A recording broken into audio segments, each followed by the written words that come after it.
What up, everybody? Good morning and happy Monday, the final day of September. Officially here, DK Show up on the air on your radio dials of 105.1 FM and 790 AM. Also available online. You can stream it up at sportstalk1051.com. You got your smart devices. You got the Sports Talk app. Download that. Take it on the go. And of course, the video streams up and rolling right now on YouTube and Facebook. But hopefully, all had a decent weekend out there, and you're ready to hit up a brand new week here this morning. What do we got on a good old game plan for us? Well, it's not a Victory Monday. It is I'm not saying, but I'm just saying Monday out there. You know the drill there. But Packers falling yesterday to the Minnesota Vikings 31-29. At one point, Minnesota 28-0 lead there. Green Bay able to get a touchdown before the half. Scoreless in the third. Green Bay putting up 22 in the fourth quarter. But not enough. Not enough. Or as the good old quote says, ran out of time. Ran out of time. But Jordan Love did return. Went 32 of 54 for 389 yards, 4 touchdowns, 3 interceptions, just 9 carries for Josh Jacobs in the game, 9 carries for 51 yards. But those 3 interceptions, 5 turnovers overall by the Pack, penalties, 2 missed field goals, also by Braden Narvison, all and just poor play overall, especially in the first half, all contributed to the Packers dropping their second game of the season, now at 2-2, and Minnesota remaining undefeated at 4-0. Your reaction, your thoughts from the contest yesterday?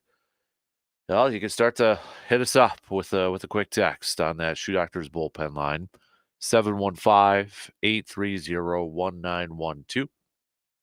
You can also comment on the video streams on Facebook or YouTube, or hit us up on the socials too. Packers also suffering a couple of notable injuries. Christian Watson and Devontae Wyatt had to leave the game early.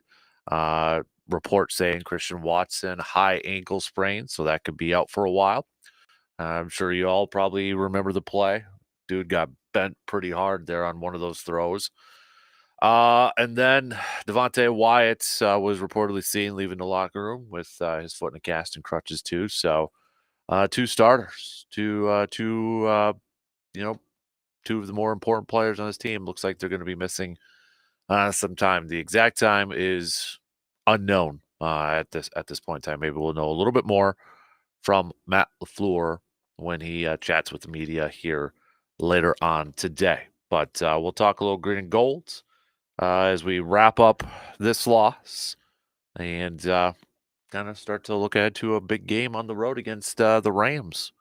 Rams team that just fell to Chicago. Maybe a little bit of a desperate Rams team coming up here too. So, but again, your thoughts, your analysis, now that we've had not quite 24 hours, but maybe a little bit to decompress and maybe not overreact too much, but it is Monday. We can overreact a little bit because that's why we're doing. I'm not saying, but I'm just saying, type of Monday here. So, Brewers though, at least we get to talk some Brewers playoffs this week. Brewers take a 2 out of 3 against the Mets this weekend. While we don't know who they will play, we know their first game's tomorrow. We do know a time that they'll play tomorrow, 4:32. So little early evening baseball action for the Brewers. We know they'll play tomorrow.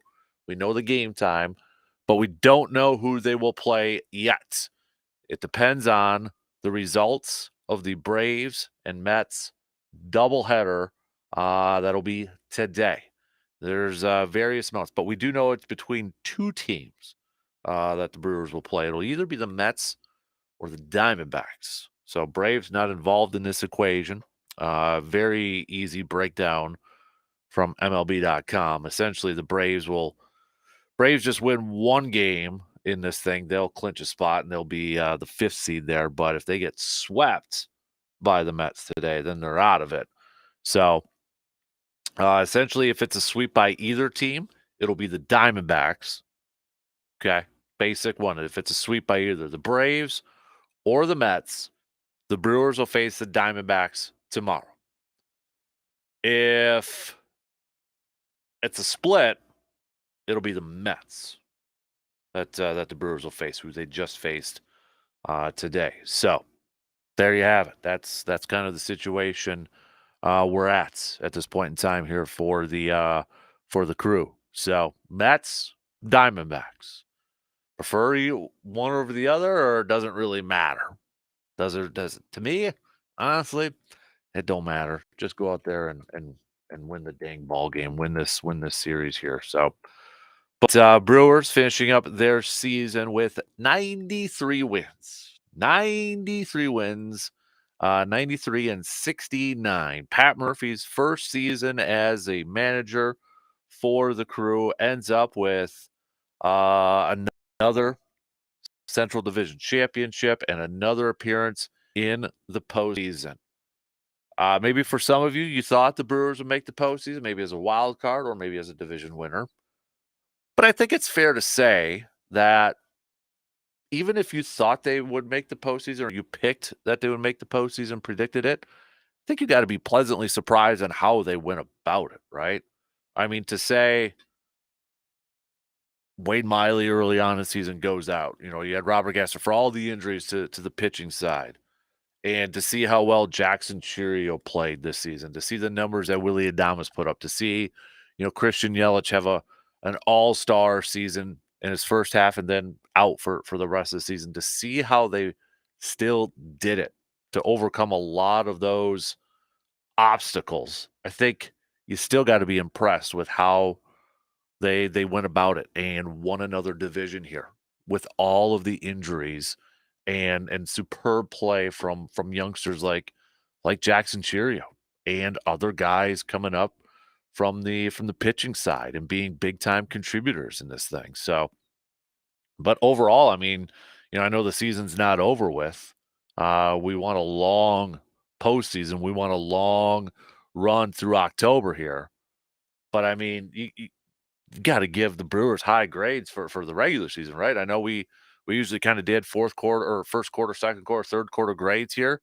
Well, a final regular season grade, I mean, do you go lower than an A minus, B plus, somewhere around there? If you were to put a letter grade on that thing, do you go any lower than that? Yeah, I mean, maybe there was some. You'd be like, well, A plus would have been a top seed in the National League. Okay, but all things factored in, can you make the argument to go lower than a B plus from what you saw? Not looking ahead, not looking ahead to the postseason, not having any concerns surrounding the postseason, but now that the regular season, 162 games are in the books here for the Brewers, when you just look at that sample of work, can you go any lower than if we were to put a letter grade on it as a B plus or something like that?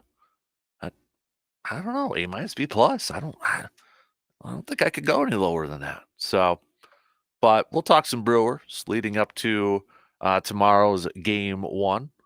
But maybe that is it? Do you think it's an advantage for the Brewers to be in a situation where now, see, the Diamondbacks could be in a situation like, okay, they know if they're in, they got to play the Brewers, right? So they know that. But could it be an advantage for the Brewers, even though they just played the Mets, that Mets have to still put a lot of energy in this thing. So after they get done playing today, they got to hop a plane and get back to Milwaukee and such. Is that advantage Brewers, or is it a disadvantage for the third seed to not really know who they play, or does it really matter? I don't know.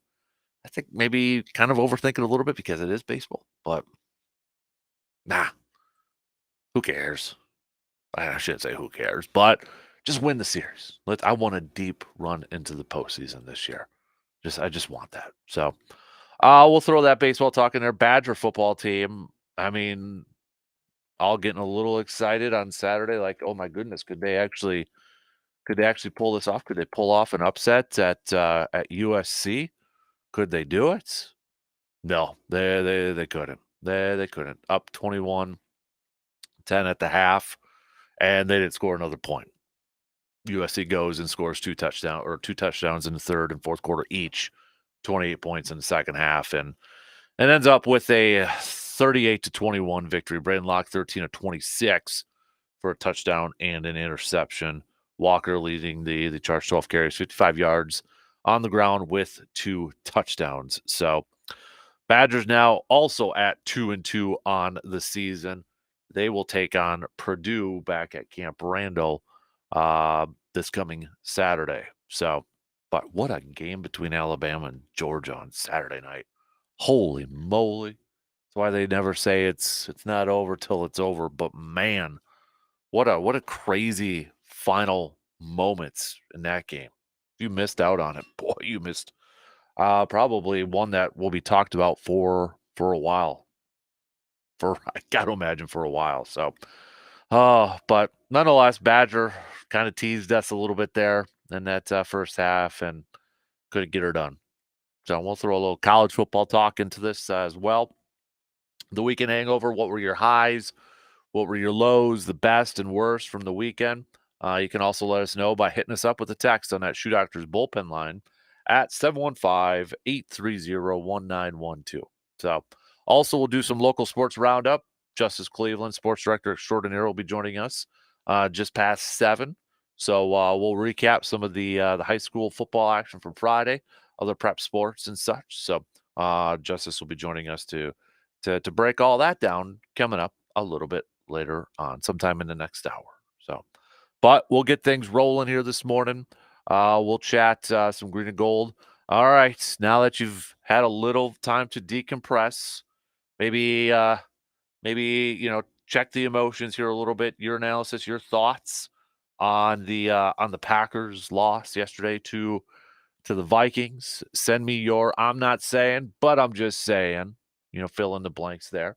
Hit me up with a text or on the video stream or on the social media pages over there. You can send those over there too. But your analysis, is it time for the Packers to try to find another kicker again? Braden Arvison missing both field goals yesterday, including a 37-yarder. Matt LaFleur still trying to, whether it's truthful or not, having his kickers back after the game. But I honestly, I tried looking up some free agents yesterday, and it's like, I don't know.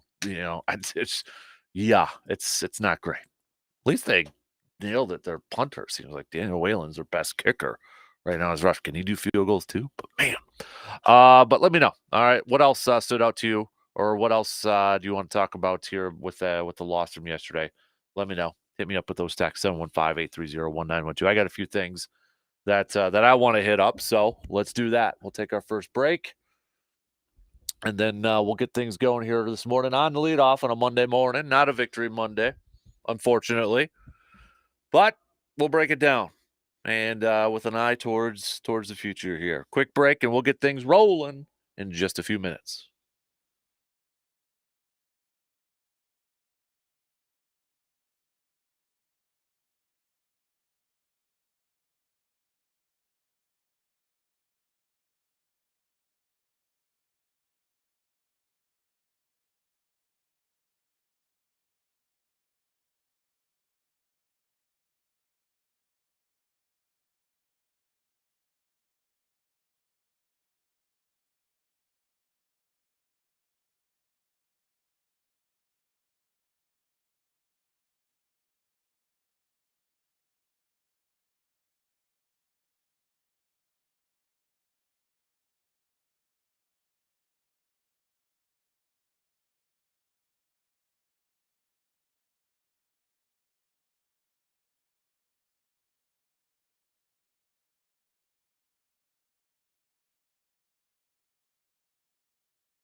Are you in the market to look for your first home, or has your family grown and maybe it's time to look for a bigger place to call home? Or maybe you're looking for that parcel of land to build your vacation spot or have your own little hunting land over there. Whether you're looking for a home or land to build on, you only need to visit one place to find just what you're looking for. That's Woods and Water Realty.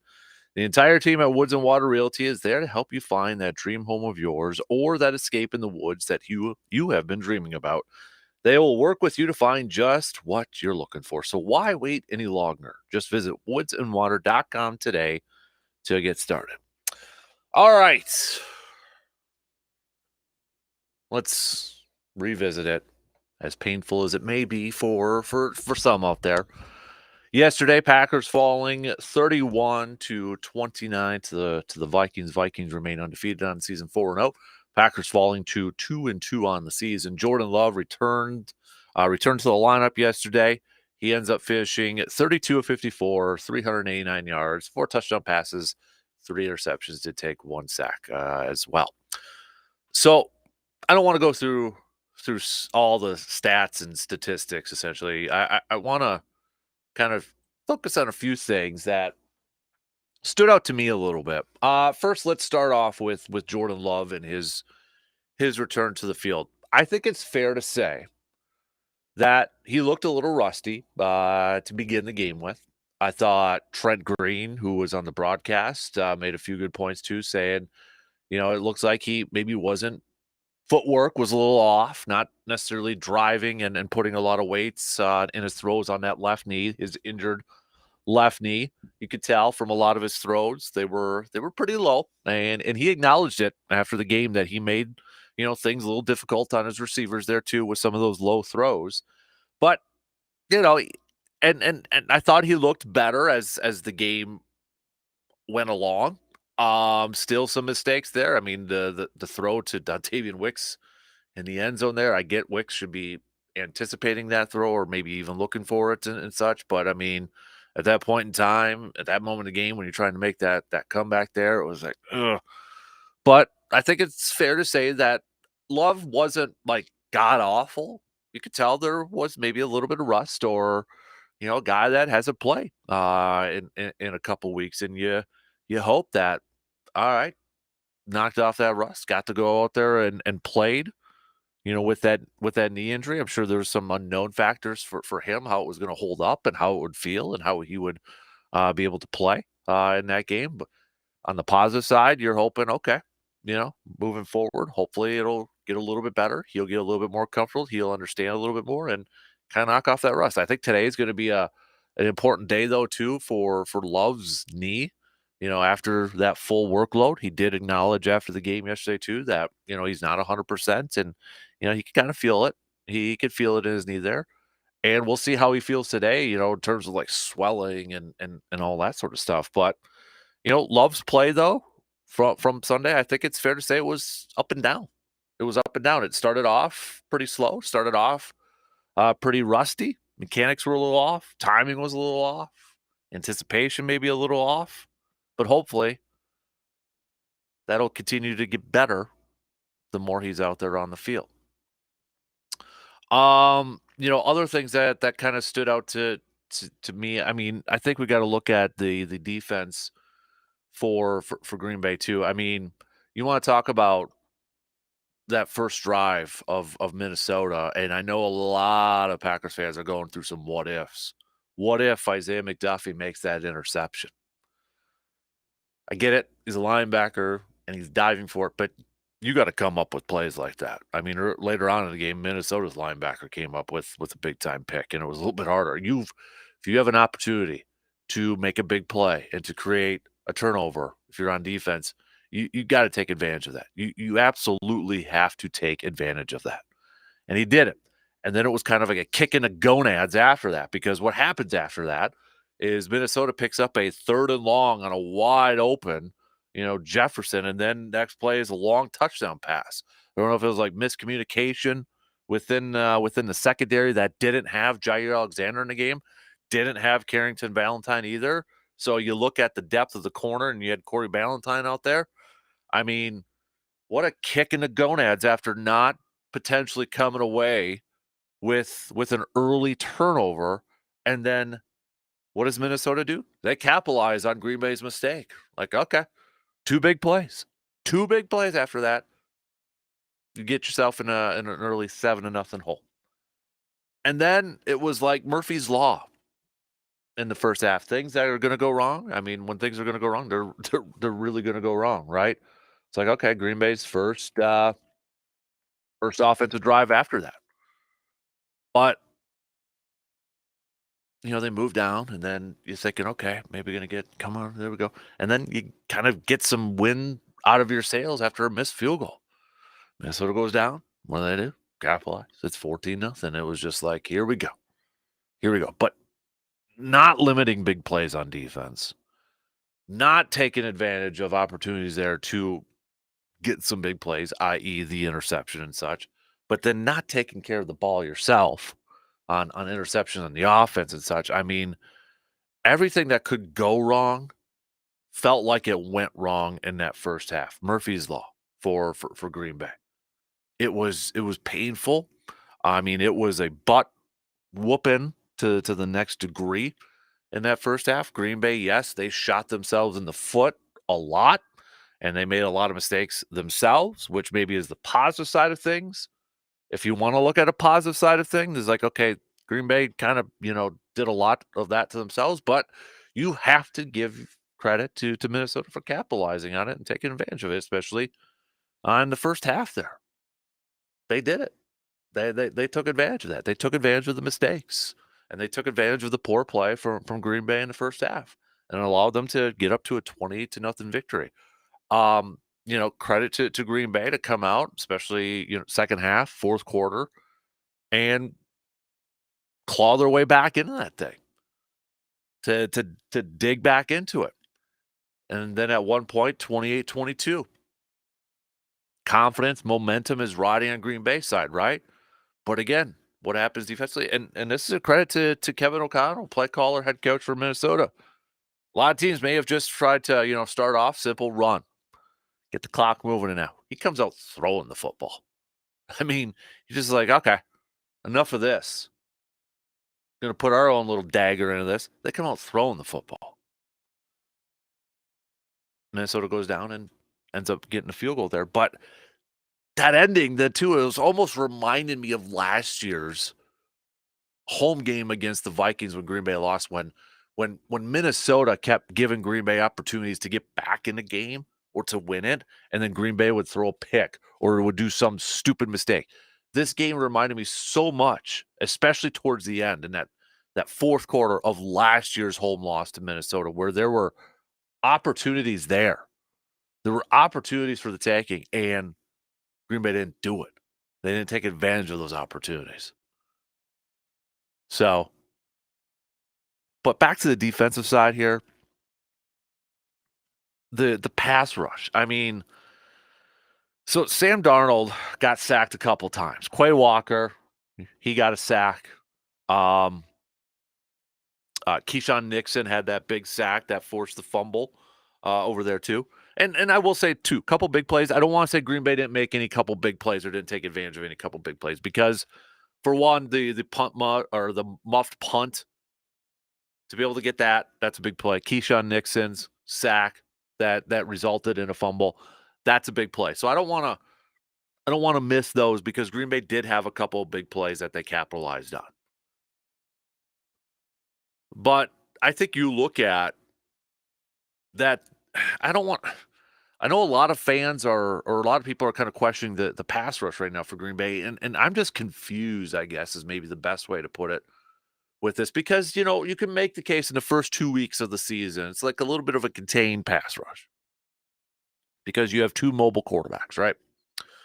And then you go into week 3 against Will Levis, and all the numbers point to this is a guy that you can get after, that you should blitz, and that you should get after. And what does Green Bay do? They do it. They come away with 8 sacks. And you come into this game with Sam Darnold, who has been a very good quarterback against the blitz, who has been beating the blitz. But at the same time, he's kind of been under a lot of pressure here too, defensive pressure and such. And he's a little bit banged up with that knee as well. And it just felt like the pass rush was incredibly lacking, especially when you consider your top corner's not in this game. Your other corner, Carrington Valentine, who has logged a ton of snaps for you, not in this game. So you're deep in the depth of your depth chart of your corner. I feel like a way to help out those corners that a lot of us have said over the years is like what helps out a good pass defense, what helps out corners is a pass rush, right? It's getting after the quarterback, not allowing the quarterback to be comfortable and allowing guys like a Justin Jefferson to go out there and Addison in his first game coming back and picking up a couple touchdowns there too. I mean, the pass rush just felt like, for the most part, was kind of non-existent. Yes, they ended up with only just oh man, look about 3 quarterback hits. That's it, 3 quarterback hits compared to Minnesota. Minnesota, came in with 5 sacks in each of their first 3 games, 15 total. Credit to Green Bay's offensive line. Jordan Love only got sacked once, but he got hit 10 times. He got hit 10 times. So even though they didn't get after him and they didn't take him down to the ground, like 5 times like they did in their first 3 games each, they got to him, hit him 10 times. Green Bay hit Sam Darnold 3 quarterback hits, 2 sacks, 3 quarterback hits. Are you starting to get a little concerned with the front, with the defensive front, especially now with maybe Devontae Wyatt going to be missing some time here, who you could say was arguably probably their best defensive lineman, one of their front 4 in the first few weeks. He was probably the most productive.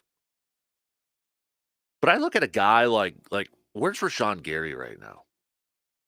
Where's 52? Sure, he's getting chipped. A few times he's getting double teamed in that. But the guy is being paid to be a premier pass rusher in this league. He is getting paid to be one of the top pass rushers in this league. And we are 4 games into this season. 4 games in this season, he's got 1 sack and 6 tackles. And you want to know something else? 4 of those 6 tackles came yesterday. So what's going on with Rashawn Gary now is probably where when we're looking at that defensive front, that to me is a concern. Is like, where's 52 at right now?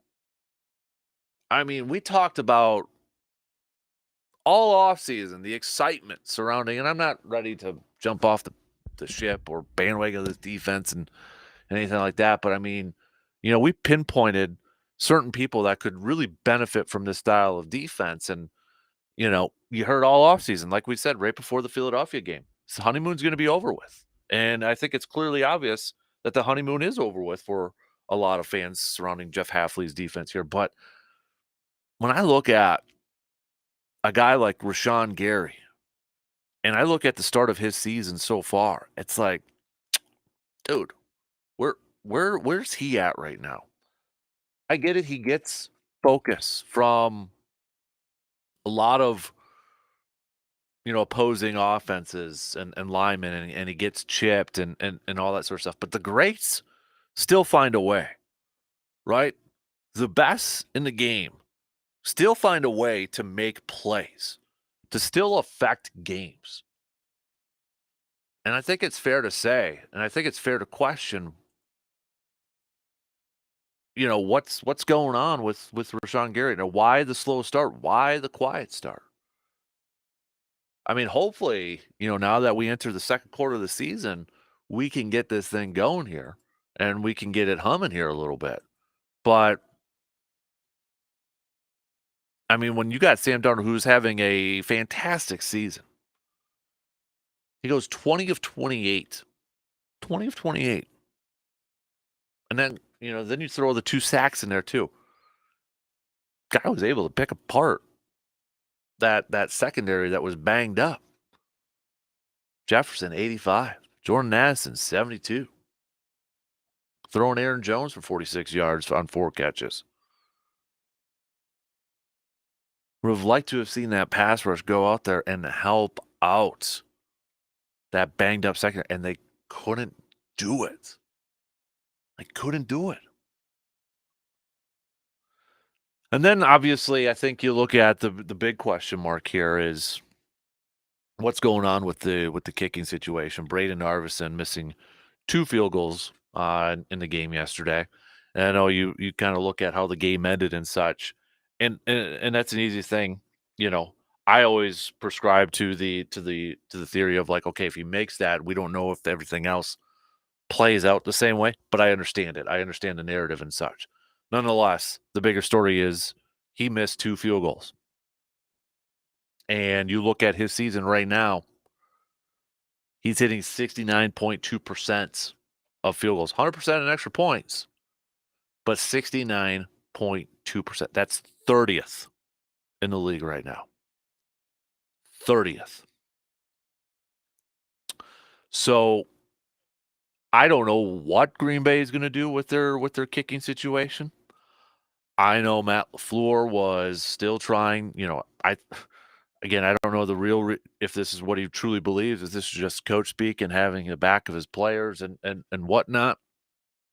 But he said he still has confidence in him and all that. But boy, this is tough. I don't know what you do at this point because you look at free agent kickers out there in the NFL. I don't know if Mason would still want to come back. I know everybody wants Mason, but I don't know if that would still be an option out there. But there's not a lot. I mean, there's not a lot of like, oh, that's easily the primo dude out there. I mean, yes, you got some veterans out there. I think like I don't know if Robbie Gold officially retire and such. I'd have to double check it, but I mean, I'm at the point you trade a high draft pick just to get somebody in here. You look at some of these dang kickers out there that are where it's like, all right, 53 automatic for some of these guys. And right now, I think every Packers fan, a majority of Packers fans out there are just holding their breath every time a kicker runs out there. I don't know what they do with this situation. I'm perplexed. Did they make a mistake in moving on from Anders right away? That's going to be under the microscope. That's going to be talked about all season long, depending on how the rest of the season goes. If Braden Arvison is the kicker on this ball club for the rest of the season, but there's no question. It's got to get better, man. I mean, this thing's got to get better.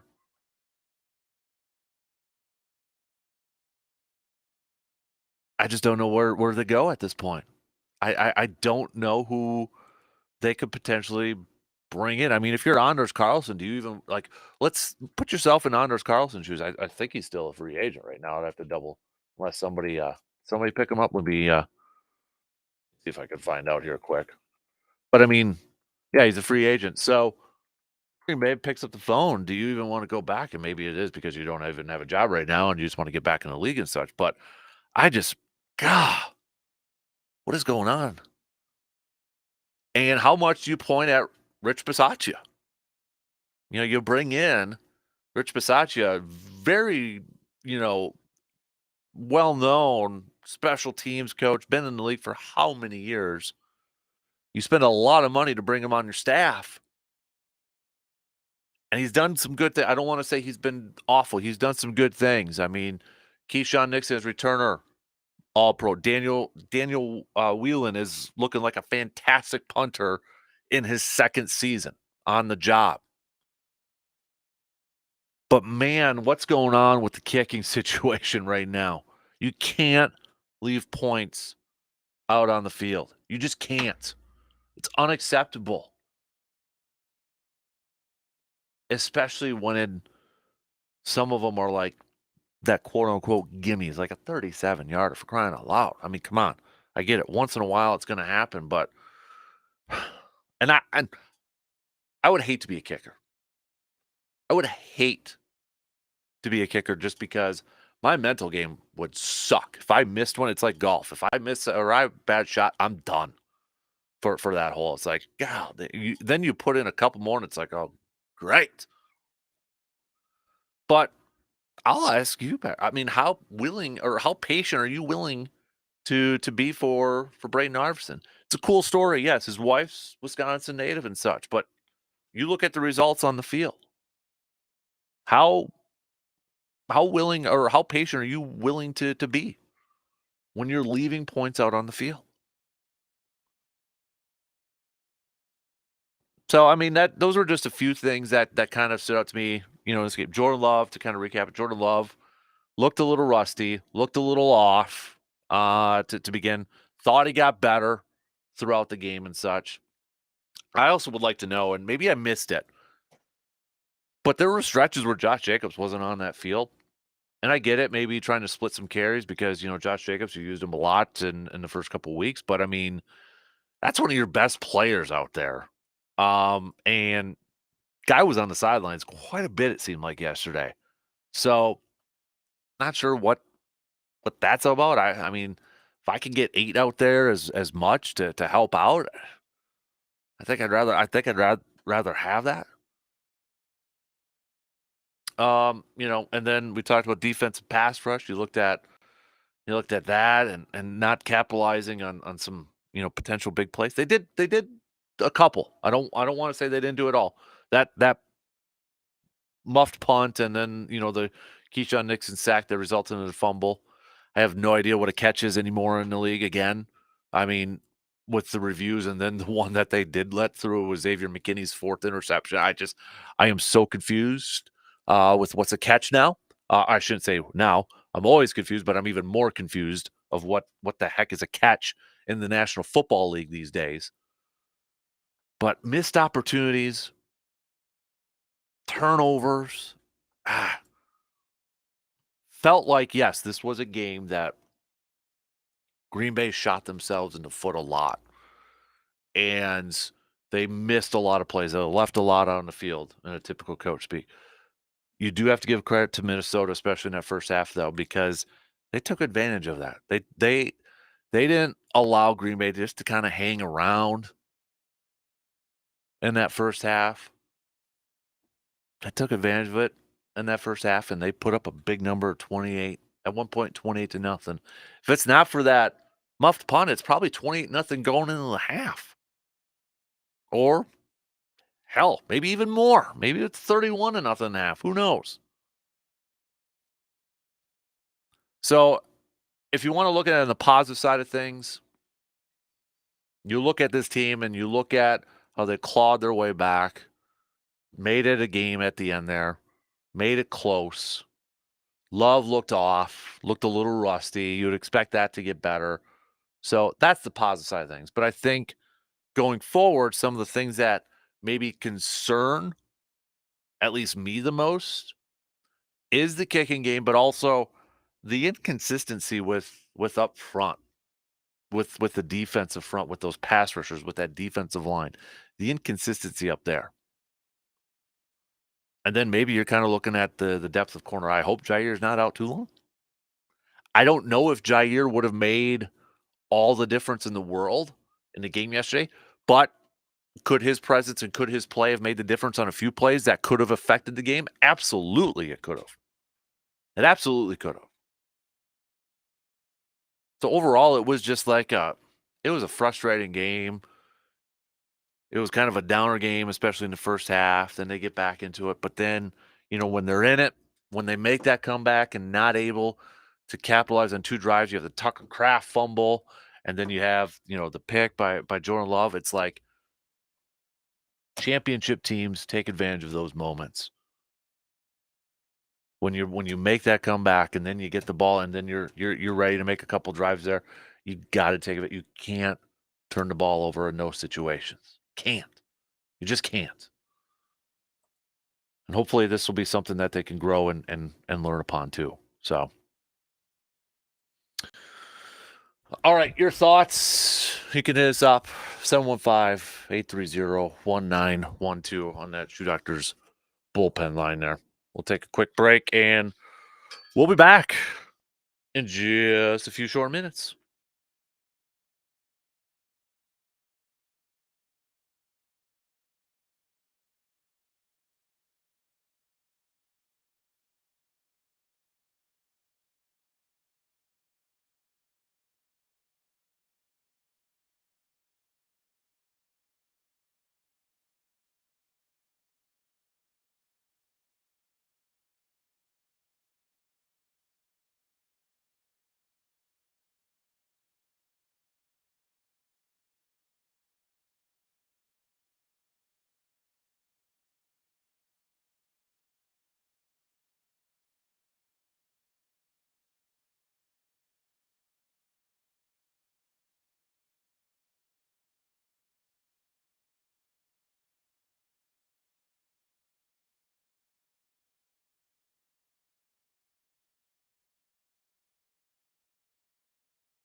It's fall in Wisconsin, which also means it's hunting season in Wisconsin. And to get ready for hunting season in Wisconsin, it's about time to make a visit to your favorite locally owned and operated gun store, Tilden Gun.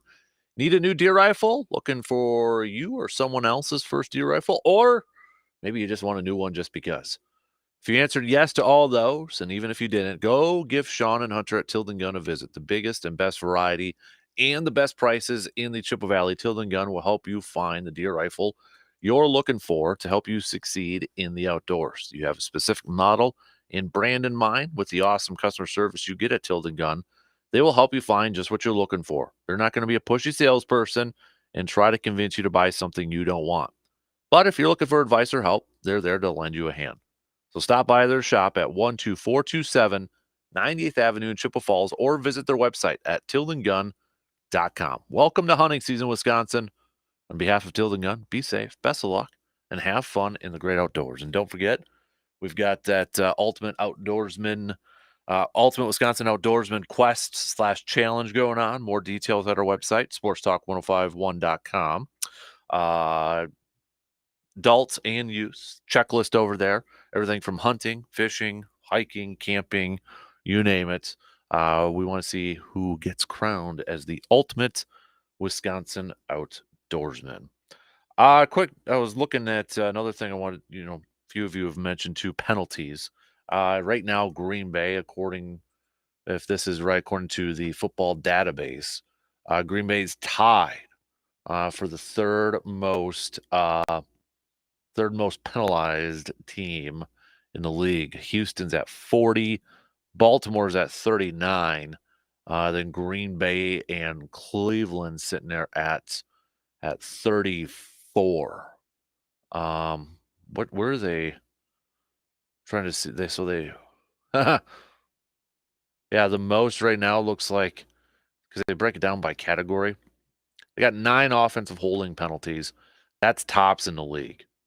They got other on here for 10. So, I mean, they've got for delay a game, false start, offensive holding, offensive pass interference, offsides. Yeah, but Green Bay's tops in offensive holding penalties. Maybe it's time to practice, to put on some boxing gloves and, go out there and try to work on your blocking and such. But yeah, definitely one of the most penalized teams in the league so far this year. 8 in that game yesterday against Minnesota. So what I'm not saying, but I'm just saying. Fill in the blank. It is I'm not saying, but I'm just saying Monday morning. It's kind of like an overreaction Monday and such, but fill in the blank. I'm not saying, but I'm just saying. Good ones I'll throw out there on the air. Give you shout outs over there. So hit me up with a text at 715-830-1912 or on the video streams and social medias and such over there. So I'll give you a few minutes to think about that. Coming up next hour, I do want to talk some Brewers as we get set for the postseason. Again, we don't know who the Brewers will play yet. We know they'll play tomorrow at 4:32, but depending on today's doubleheader between the Braves and the Mets, we know it's going to be the Mets or the Diamondbacks, depending on the outcome of these games. It won't be the Braves. Braves just win one of these games. At least one of these games, they're going to be the 5 seed. So it's either the Mets or the Diamondbacks. And the only way it's the Diamondbacks is if either Atlanta or New York sweeps these 2 games this week. If it's a split, it's going to be the Mets. If it's a split, it's just going to be straight up the Mets. And then they got to come back to Milwaukee for tomorrow night's game one. But we know it's 4:32 starting tomorrow, game 1 of the series. Brewers taking 2 out of 3 against the Mets. Their lone loss coming yesterday in the final game. 93 wins for this Brewers team in Pat Murphy's first season as manager. Not too shabby, right? Considering everything else that went on with some injuries and Jackson Cheerio, maybe outperforming a lot of our expectations, if not everybody's expectations out there. So I want to talk a little Brewers coming up in the next hour too. But plenty more Packers talk, your analysis, your reaction, your thoughts from the loss yesterday. Hit me up with a text, okay? Or comment on the video streams or social media. I want your analysis. All right.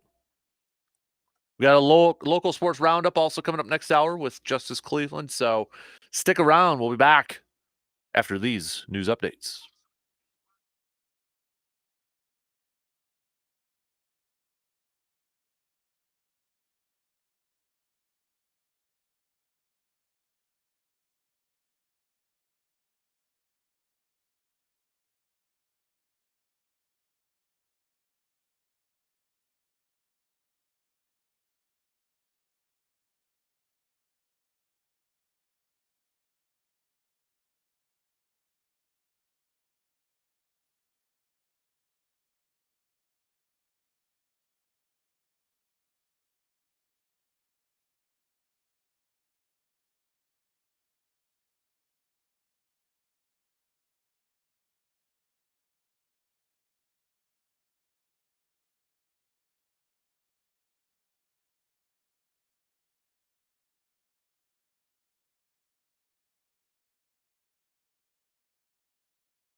Second hour kicks off on this Monday morning, the final day of September. Good morning, everybody. Appreciate you making us part of your start if you're already up and at it.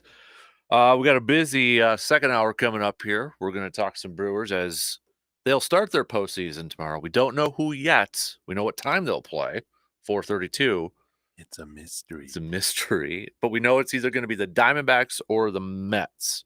There's 3 teams involved in this thing. Braves just win 1. According to MLB.com, they'll be a 5th seed. But if it's a sweep either way, then it's the Diamondbacks. If it's a split, it's the Mets. So we won't even know after the first game today who the Brewers play. Yeah, So, I mean, at least it's teams, well, other than Atlanta, which they don't have to worry about. right. 2 teams they've played in the recent history. Here. Exactly. So, Especially, I mean, last week for both of them. Right. Mets are pretty familiar with New York right now. So, or Milwaukee right now. So might be flying back. New York too. That voice you hear is our good buddy, Mr. Justice Cleveland, Sports Scene 13. How you doing, man? Good. You got an autographed picture of Mason Crosby right in front of me. That was a G-Man drop off. Is that a hint? Over there? I didn't even think of that. Yeah. Ooh. Well, let's just jump because you were at the game. You were covering the game yesterday, so we spent a lot of the first hour there. But with you being at the game yesterday, you know what from the view of the press box and the locker room and such, what kind of stood out to you yesterday? Did Jordan look a little rusty at the beginning? Maybe get a little bit better as the game progressed and such. Yeah, I think he did definitely look rusty in that first half. I think he was trying to force a lot of passes there. Not that Minnesota was giving them a whole lot in that first half. I think that defense, I think the Packers learned how to work around it very well, adjusted well, and on both sides of the ball. I think you give up 28 points in the first half. It's not something you want to do, but the defense adjusted well, and the offense, once they got off script, actually, I think it's one of those kind of like the old Aaron Rodgers used to have a lot. They played a lot better, right? Because unfortunately they still had some decent runs, but had to give up that and just start bombing it down the field. So, yeah, I think, and you could see some of it, and I'm sure you guys saw that on TV. Is like a lot of Love's passes looked a little low. Yeah, like he's wasn't able to plant as well, on that the plant leg and get as much onto the throws at times. But what a furious come! It made it a lot more interesting. I mean, I was digging up the biggest blowouts when it was 28-0. And to hold them to 3 points in the second half. I think Minnesota opened that door. I mean, if you don't get that muffed punt at the end of the half, I think that game's.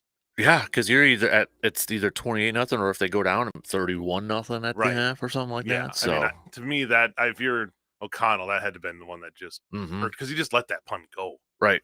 You're up 21-0, 28-0. Just let that punt go and take it to the half. So yeah, there was a couple.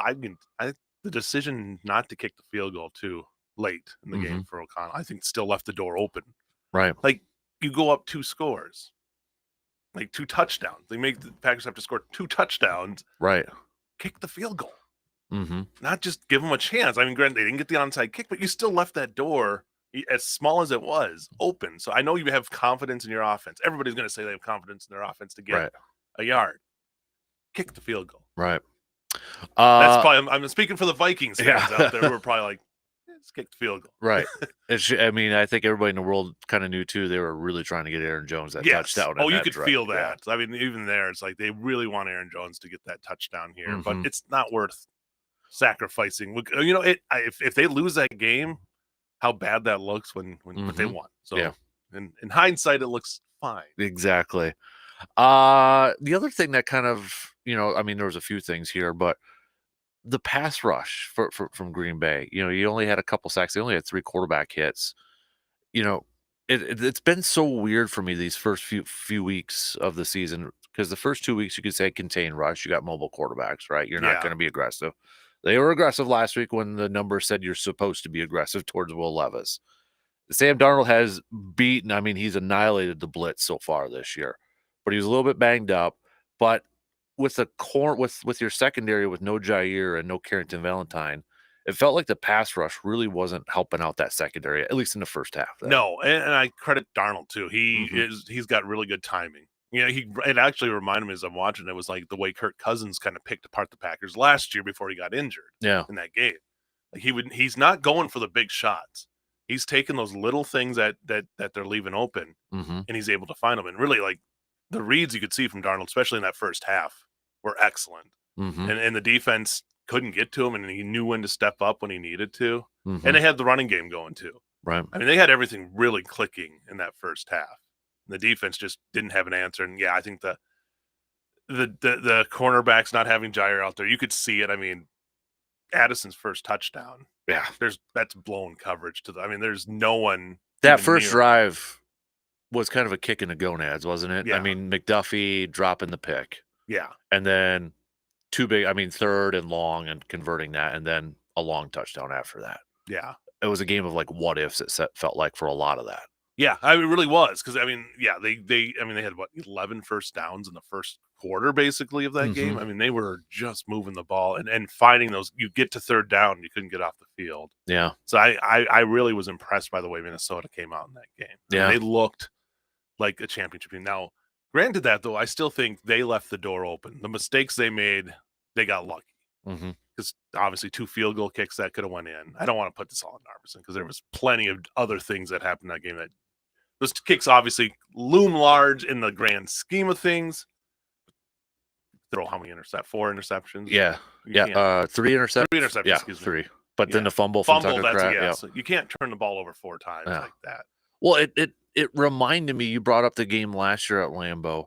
It kind of reminded me of that game a little bit towards the end, where, if you remember last year, Green Bay had chances to get back or win it, and they threw an interception, or there was a turnover on downs. It felt like the ending of yesterday's game felt eerily similar to last year's ending, too. Yeah. I mean, obviously with the quarterback, you didn't have a change of quarterback like you had in that, but yeah, I mean, the door was just kind of left open that whole time, and you thought every time that the Packers wouldn't convert, you're like, oh, this is it. Yeah. And then somehow Minnesota would give the ball back to the Packers, and credit to the Packers. I think that's the one thing in the locker room, you went in there, is that everybody's like, okay, we probably let this one get away. We had a chance in this game. We got in a hole, too big of a hole early, but we can compete with Minnesota. So that was kind of the mindset in the locker room afterwards? It didn't seem like a dejected.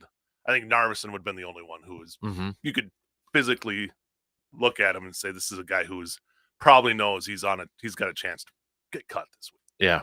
Like, you can't do that in the NFL. For the first 4 weeks, right? And expect them not to bring somebody in to at least take a look at them. That's a swing right now. It looks like a swing and a miss by Goodkins. Yeah, I mean, yes, there's a couple free agents out there, veteran wise. I don't know what you do though. But you already, you had the guy that probably should be kicking for you, in Greg Joseph. If you're not going to go with Carlson, Greg Joseph probably should have been the guy you went with. Right. Narveson's an unproven commodity. And I think the leg didn't even look like it was there yesterday.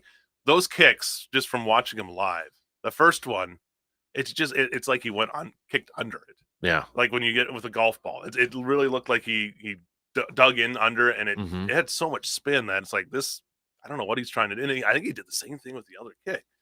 And I'm not an expert on kicking, but it just looked different than the normal, kicking motion of the ball when you'd see with somebody. I think he was trying to deliberately let the wind maybe carry it or something like that. It probably was. I mean, those guys, it's like taking out a pitching wedge. Right. They know what they're doing with that. But yeah, I honestly felt bad for him, because I mean, he's the first one in the locker room, and everybody goes to talk to him. Yeah. And it's probably, he's like, oh man, everybody's blaming me for this.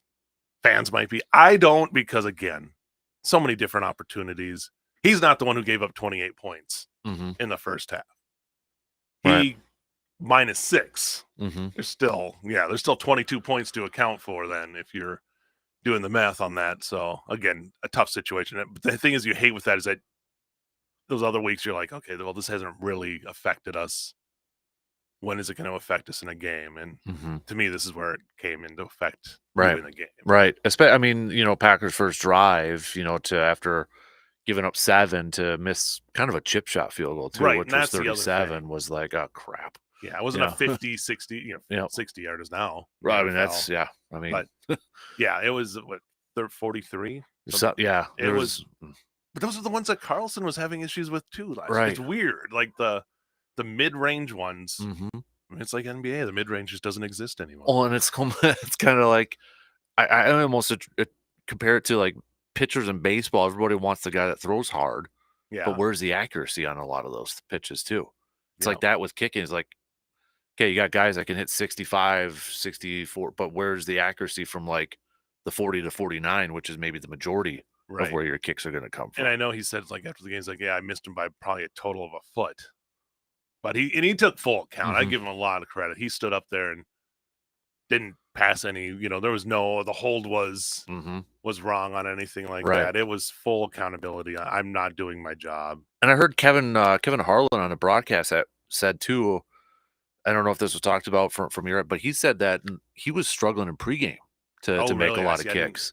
So he didn't really kind of go deep into that. And I know they kept talking about the wind. And we've known Lambeau, wind is weird in Yeah, there. I can tell you I'm watching it. I thought, because I was watching the flags on top of the post, that the wind was going from, if you're looking on your TV, like left to right, Mhm. when it was actually going right to left. So the flags were going one way, Yeah. and the actual wind was going the other way. So there was probably swirling. That being said, Mhm. that ball didn't move enough didn't look wind aided Right. to move like that. That was just a push, and Yep. And it's always kind of the same side, I think. He's always pushing them right now. Yeah. So it's things with kickers, and they'll get into something where it's just kind of stuck. Mhm. It's golf. I mean, golf and kicking are very similar. Yeah. It's the similar emotions. That's why like a lot of those kickers are good golfers. 'Cause Yeah. it's kind of the same thing mindset there. So, Mason's a very good golfer. yeah. So if you see a slice, we all get slices. We all get pushes every once in a while. Mhm. Me more than pretty much the whole time. So Yeah. yeah. So I we'll see. I mean, I would be a betting man. They've got to bring at least somebody to Yeah. give them a sense of urgency. Right. Yeah, the whole tryout sort of thing where they Yeah. bring in guys every week and that. So, but okay, you kind of mentioned it, the morale in the locker room and such. 2-2, is it still the confidence is high with this group? Do you think going forward? I think so. Yeah. From a tee, everybody in there's like it's early in the season. We're still 2-2. We'll see these guys again later in the year. So I think they're feeling fine. Mhm. I think the way Jordan finished the game, and the way the defense finished the game, I think a lot of that was like, okay, this is the team we have. Mhm. The first half wasn't our team. We for whatever reason it was, they weren't ready. They didn't look like a team ready to play Yeah. in that especially the first quarter. Right. And then I think, as a good adjustments on both sides, that you just can't give a team that's that talented that kind of a lead. Right. And Pretty much again, spotting them points Yeah. at that point. So. and if you're Minnesota, you look back at that game and you're like, we probably should have kept the foot on the pedal. Mhm. And they didn't. They took it off and definitely it was like the Tennessee game for the Packers. Kind of let a team Mhm. have a chance. And yeah, I still look forward to. I mean, we're 2 months, 3 months away, almost 2 months from the next meeting of these teams. Almost 3 months away After really. Christmas, Yeah. put it that way. Yeah. So we got a long time until these Mhm. two teams will be, and a lot's going to change in those next 16 weeks or Right. 15 weeks to see what happens. Yep. For this, Very both those similar to teams. last year too, Yeah, where they played early and then right at the which end is of kind last of year. I like that. I Yep. think that's kind of the way you want it for your division games. It kind of Mhm. should be that way. It's like, okay, let's play these guys, and then let's come back when Yep. we're different teams almost. I So, like that too. Yeah. So, actually, no, I won't. Let's stay with it here because we only got you for about 20-ish minutes here. Do want to talk some Brewers before we get to some local sports Okay. roundup Sounds with you good. first. So, Brewers then this past weekend taking 2 out of 3 against the Mets. They really didn't, they were locked into the 3 spot, but still going out there and playing. And a Mets team that had to, win some games Yeah. to get involved in this. So the Brewers still take 2 out of 3. Their one loss coming from yesterday's game. They enter this now. We know what time they play. We don't know who they play. Sal Frelick now is probably not playing, at least in this wild card series, due to a hip injury and such. I'm gonna get Josh Donaldson to come back. Gosh, right? Oh my goodness. So how do you like? I mean, first of all, Pat Murphy, 93 wins in his first season as a manager. Chef's kiss. What a Right? I great mean, job. You can't factoring in everything out there, just regular season grades. You can't do anything lower than an A- or B+, I would imagine. Oh, right? I give him, he's an A for sure. Like Mhm. there's, I don't know what you would. I like the way he does everything. Really, I do. I think he can't control the injuries, Mhm. and that's kind of been maybe the biggest thing that's hindered him. Right. Honestly, I mean, I think situational hitting was much better this year. You're still not like blowing the world away with some of your batting average outs. But that's not Right. again. He's dealing with the talent he's given. A Right. young team that's scrappy, and that's what you like to see. I mean, they seem so much more scrappy. They're not just relying on trying to get a home run Mm-hmm. to get runs, which I felt like last year. I mean, the last couple of years of Council, there wasn't a lot of small ball being played, Right. and I like the small ball aspect that he's thrown in there. Mm-hmm.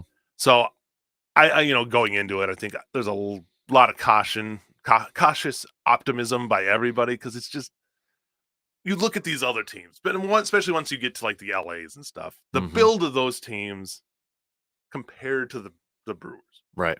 But the Brewers have competed with those teams well during the years. That should give you some hope. It's going to take a lot of scrap Mm-hmm. for them to do this, and I hope they have enough in it.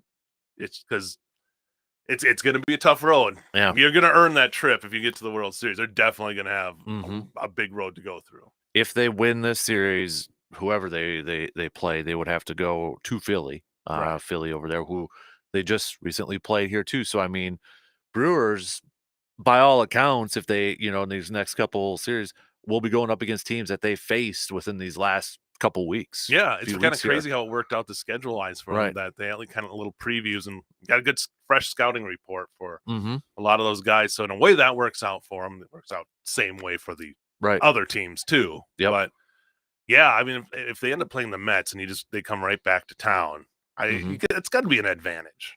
I would think so, right? I mean, because the Mets have to, first of all, play 2 games today. Yeah, Yeah, you're going to be playing 4 games in basically a 2.5-day span if you're Right. the Mets. A lot of traveling back and forth. Yep. Especially game 1, I would have to imagine that's an advantage for the Brewers. Yeah, So, but can they take advantage of that? That's right. still kind of an unknown for me for this team. I don't know what to really expect as we get to the postseason. I almost feel like we're almost in the space where Atlanta Falcons, not Falcons out, Braves fans were late 90s, Mm-hmm.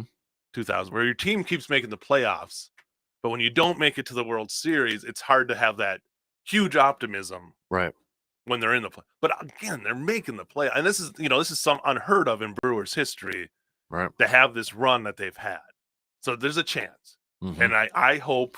I would love to see them get to that World Series. I'd love them to give Euchre Yeah. a chance to call another World Series. I mean, again, it's been 42 years. Get back out there. Let's do it. Mhm. It would be fun if they could do it. I mean, we talk about, especially in baseball, to go into the postseason riding a little bit of momentum. Yes, they dropped 3 out of 4 against Arizona, and there was some concern, but you take 2 out of 3 against Pittsburgh, and now you just take 2 out of 3 against the Mets when you really, I don't want to say you didn't have anything to play for, but seeding wise, you didn't really have anything to play for. Would you say you're riding into the postseason with some momentum? Winning Yeah, your I last think couple they're series? riding the same thing they had been the whole season. They Mhm. don't feel lower than anywhere near lower than that now. Right. Because it was a little bit after they clinched. There's that little bit of hangover against Yeah. Arizona in that series there. Yep. But all of a sudden now, I think you have a good last week. Mm-hmm. You went 4 of 6. Mhm. Was it in the last week there? Yep. So yeah, I think they should feel good going in and good and confident. I mean, losing Sal isn't great, Right. but it's a team that's kind of had to deal with that all year. Right. And they've had they have enough outfielders. I feel like that. I was gonna say you're gonna have a ton of speed there because I would assume yes, you got Collins in there, but if they wanted to, I mean, you got Blake in center, maybe Mitchell in right, and then Jackson obviously in left. Yeah. I'm So just wondering who do you bring up? Tyler Black does Tyler he put, Black, yeah. maybe Is a Joey little. Weimer still? No, you got traded Oh, that's right. That's right. to the Reds. So Yeah. yeah, but No speed for that. I just thinking because basically you're just looking for somebody almost like a pinch runner. yeah. Like, 'Cause I know Bowers can play a little left field too, but and those guys who, if you call them up, have all had their moments. Mm-hmm. So the moment won't feel too big for them. Right. So I look at that team. I like where they're at right now. I'm really excited to see Jackson under the spotlight. Yeah, in I this hope, playoff and spotlight. he deserves. I think he deserves more of the spotlight Yeah. for what he's done at 20 years old. It's been an amazing year, and Mm-hmm. it was you worried maybe early on, was it too much, Mm-hmm. especially that first month where he kind of had his struggles. He looks comfortable out there. He doesn't look like a 20-year-old playing. He looks like a veteran. So. Did you watch him in the Robin Yount video? I did not get to see that. So did you hear about it? No. MLB.com. Was it John Morosi? Yeah, it was like the day after they clinched. and they were celebrating in that. So, the first time Robin Yount and Jackson Churio met face to face, and so John Morosi was there, and they filmed it, and so they were having breakfast and just kind of talking for so. So it was just kind of cool to see Robin Yeah. Yount and Jackson. And the thing that really kind of got me was the end. So they showed Jackson Churio when the Brewers clinched the pennant and the celebration, the fans running on the field. Churio actually started tearing up. Oh Just man. and he said because he said what got him was seeing the fans' reaction, and Robin Yount had the perfect response. He's like, "That's not just Milwaukee, that's the state of Wisconsin." And it's like, "Yep." Yeah, You that's just just perfect. I mean, yep. that means that there's how much heart Mhm. that Churio has. Yep. Like he wants to experience that. So Mhm. yeah, I would love for the state of Wisconsin to feel that again in baseball because it's been so long. Mhm. It has for a like game 7 against the Dodgers and the NL. Yeah. I mean, the feeling, the buzz that was going on, it didn't last long because I Right. think the Dodgers kind of took it to the Brewers in that game. But I think it was, when Bellinger made that catch in the outfield, it just that's I could still picture it as, like, you just felt like the wind get yeah, sucked. I think it was a Yelich hit it that was was like like anything the Brewers tried in that game. It is mhm. just like there was a Dodger there to stop it, and then the Yep. Dodgers responded with Mhm. But I mean, the feeling going into that game, like we're one game away from another World Series. Yep. I would Yeah. love to see that feeling again, and then Mhm. watch them actually do it. So. Yep. I agree. All right, we gotta take a quick break, and then, before we let Justice go here, we're gonna do some local sports, roundup. Busy, Friday night last Friday for some football action. We'll discuss it coming up in just a couple minutes.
Got about 15 more minutes here with our guy, Mr. Justice Cleveland, sports director extraordinaire. Before we get to some local sports roundup, want to remind you, calendar is flipping over to October tomorrow. Days are flying by, and before you know it, holidays will be here. Now you're probably thinking, it's way too early for me to start thinking about menus for meals and what Christmas gifts to buy out there. That's not where I'm going with this. I'm thinking about when you have all your family members and friends visiting your home or even spending a few days with you. You want to make an impression on them, especially if it's the in-laws.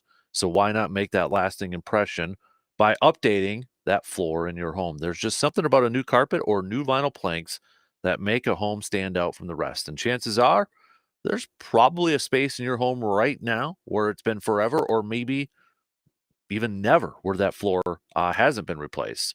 So what's step one? Easy. Just visit our good friends at Carpet City Flooring Center in Eau Claire. We've used Carpet City Flooring Center for a few projects, and each time they've made the process so simple, from help in selecting the floor that would look the best and function the best to the floor that fits in the budget. And they can do the same for you, because that's the type of team they have at Carpet City Flooring Center. So give them a visit today at 3109 East Hamilton Avenue in Eau Claire. Local sports roundup with Mr. JC in the EC. I know Regis had a big game against Mondovi last Friday. Regis coming away with the victory in that matchup, and they got another big one coming up here too with Stanley Boyd, right? I mean, goodness gracious over there. So good football action between those two squads. Yeah, that's kind of your de facto. It won't really be the Clover Belt title game because Mondovi's right there as well. Mhm. They're one loss, so but I mean, for Stanley Boyd and Regis, I mean, and it's a Saturday morning, Oh, so yeah. you got the spotlight right on there. I that is going to be a tremendous game. I think it's kind of two different styles. You got Mhm. Regis with just their amazing running game and the ability to just shift and really just puzzle you, and then you've got Stanley Boyd with that passing game Yeah. that has really, I mean, Koenig's got that working well. So two coaches that have obviously been there have won state titles in Brenner and Koenig. Mhm. So I am excited for this one. I think this is going to be, I mean, an all-timer. Right. Yeah, definitely. I know some other scores from last Friday. North ended up falling to DC Everest, 48 to 20 in that game. Menominee taking down Memorial 245 to 16. Yeah, over there. Menominee now, they will take on New Richmond. Who just beat Rice Lake, Beat right? Rice Lake, and that was a great matchup. New Richmond, I think, got a field goal in the fourth quarter to take the lead. I think it was 26-23 or 23-20. It's a 3-point game. No, I don't think this hurts Rice Lake at all. Right. If anything, it gives Rice Lake just a little more of edge. Their first loss in over a calendar year. Man. So that team has been just on fire. I think Dan Hill will, rally the troops, and they'll have no problem after that. But big win for New Richmond, who now sits atop the Big Rivers on their own. Right. And they're playoff eligible, right? Yes. Okay. Yep. I mean, we only got 3 weeks left in the regular season. I mean, it's crazy how quickly this season for football goes. So, yeah, I mean, that to me, now you got teams that are just going to be, they're going to be, clawing to try to get into that, be eligible. You got teams that want to get that clinched and get in there. So, yeah, and we've got Rice Lake will be at River Falls, so they'll try to bounce back. River Falls is a good team. I think they're a good example of just how tough this Big River is, because it's just been for them one big team after another coming to town. Hudson, New Richmond, Chi High, and then now Rice Lake. Yeah, I mean it's tough. It's that whole conference is stacked. So yeah, I think Chi High, then they're back at home this week too. So against DC Everest in a crossover game. But that should be an interesting game, I would think, between Chi High and DC. Yeah, DC's been playing some good football. So Chi High, I think they put up over 50 on Friday. So that's a team that nobody wants to play, because they are just Reykjavik's got that team coached up, and they play well. So yeah, the Big Rivers has been crazy. I mean, in the Clover Belt, you'll have, I believe it's Durand, Arkansas, and Fall Creek will meet up. Elk Mound's been playing some really good football too. I think Elk Mound's only got one loss in the conference, if I'm not mistaken, too. So yeah, I mean, we get towards this point, and now teams you're fighting for those playoff spots. So and going to the Dairyland, leave a strum in the playoffs. Blanking Augusta, right? Yeah, they're undefeated right now. Yeah, big matchup for them. Playoff eligible, yeah. Yeah, they had one loss. They lost their first game, and since then have been playing very well. So they got a big matchup with Blair Taylor. Yeah. And then Pep and Alma will go to CFC. So two really big matchups in the Dairyland that'll kind of determine who's going to be on top. A lot could change here in the next week to see that. So It's been a fun season so far. I think the playoffs are going to be just outstanding. Yeah. I really do. Just the feeling that from the way teams have been playing. 8-man football too. I know Gilman put the wallop on Thorpe 61-18. McDonald Central defeated Cornell. Owen Withy just Withy. keeps I rolling. mean, The Blackhawks, yeah. number one team in the state for a reason there. Mhm. So when those 3, 4, however many teams kind of, that's going to be a fun playoff matchup too, with depending on how the seedings are for Yeah. those teams. So we've seen like Gilman lost to McDonald. Mhm. McDonald lost to Owen Withy. Right. Round 2 will probably happen in Mhm. some way with those teams. So yeah, Exactly. it's some good 8-player football in this area. So that's fun to watch when you're. And we had a low scoring. The one win, it was McDonald and Gilman. You saw a low scoring. There are games that are Mhm. really low scoring and like that. Obviously it's a little more wide open, but Right. yeah, again, I always urge people, get out there. You're not going to know the difference. Right. You're watching that game. Get out there and support your teams. Mhm. I agree. Did you mention a little bit earlier too, golf kind of getting to tournament time? Yeah, they coming had up here? conference tournaments over at Lake Hallie. Actually had both the Clover Croy and the Big Rivers last Thursday there. So Okay. and Belle Kongshog from Colfax Elk Mound and her team getting Mhm. the win as well. Just showing, and then Kelly Erickson from North getting the win in the Big Rivers as individual. So Nice. yeah, we're headed towards regionals and sectionals. Because that golf tournament's usually one of the first, if not, it is the first tournament. Mhm. So we're getting once that calendar turns to October, and that's when you can really start thinking of postseason play here for the fall sports. Absolutely. Volleyball too, kind of still conference play. Yeah, they got about going a on? month left. Okay. And playoffs will start towards the end of the month, kind of like around football when the Gotcha. football playoffs start. So Okay. a couple weeks here for them as well before they'll Mhm. get to the playoffs, and then cross country as well. Soccer too. Soccer, yeah. I mean, tennis will be one of the ones. They'll be. I think Memorial just wrapped up their I think conference. I know this just because my buddy coaches. Individual state is like in 3 weeks, I think, a little less than 3 weeks. So we're I mean, close to yeah. them doing the subsectionals and sectionals, which is usually in the same week. So Mhm. yeah, I mean, it's all coming to a head, really here, and it doesn't feel like it because it's still, we have had Right. 80-degree weather here, so it doesn't really feel too fallish. But Exactly. And then college wise, Blue Golds after their off week this past week, they'll see action. Both Stout and Blue Golds was conference play. Blue Golds going up. It's gonna be a tough one. River Falls, and then Stout on alma mater points over there too. So be interesting with the Blue Golds. I mean, the first 3 weeks, tough non-conference schedule, but they've been putting up points. right.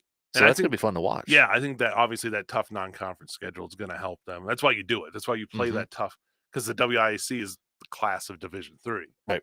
So you're going to have tough game after tough game, and then starting it out with a River Falls team that's just been playing excellent football. Mhm. So that it's going to be tough for Erickson's squad to go on the road there and battle River Falls. But the way that offense has been playing, Mhm. if the defense can turn it up a little bit, I think there's no doubt in my mind they can get the win. Right. But River Falls is going to do everything they can to scratch and claw. I think Mhm. it's their homecoming. Yeah. So yeah, it'll be a fun matchup to see there. And then Stout going to Point. Stout, Point been down, but you can't underestimate any opponent. Right.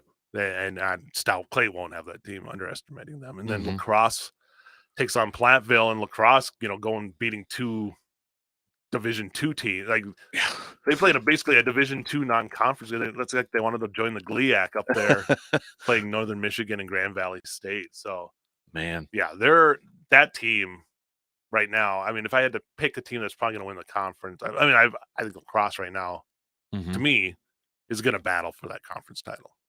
Should be a fun one then They're too gonna when have you a target. factor in River Falls and Yeah. and obviously Whitewater, everybody Yeah, knows Oshkosh about is too. So usually right there yep, as well. Oshkosh. So Yeah, and it's Oshkosh Whitewater to start. yeah, So one of those man. teams is going to start conference season with a loss. Wow. So, you start yourself in a little bit of a hole there. So, yeah, definitely it's big to get that win in the first week. Mm-hmm. Lacrosse is going to have that target, though. Mhm. Everybody knows how good they are. Mhm. So now you're not sneaking under the radar with anybody. Right. So, yeah, it'll be fun to see how it all plays out here, especially this week 1. Yeah.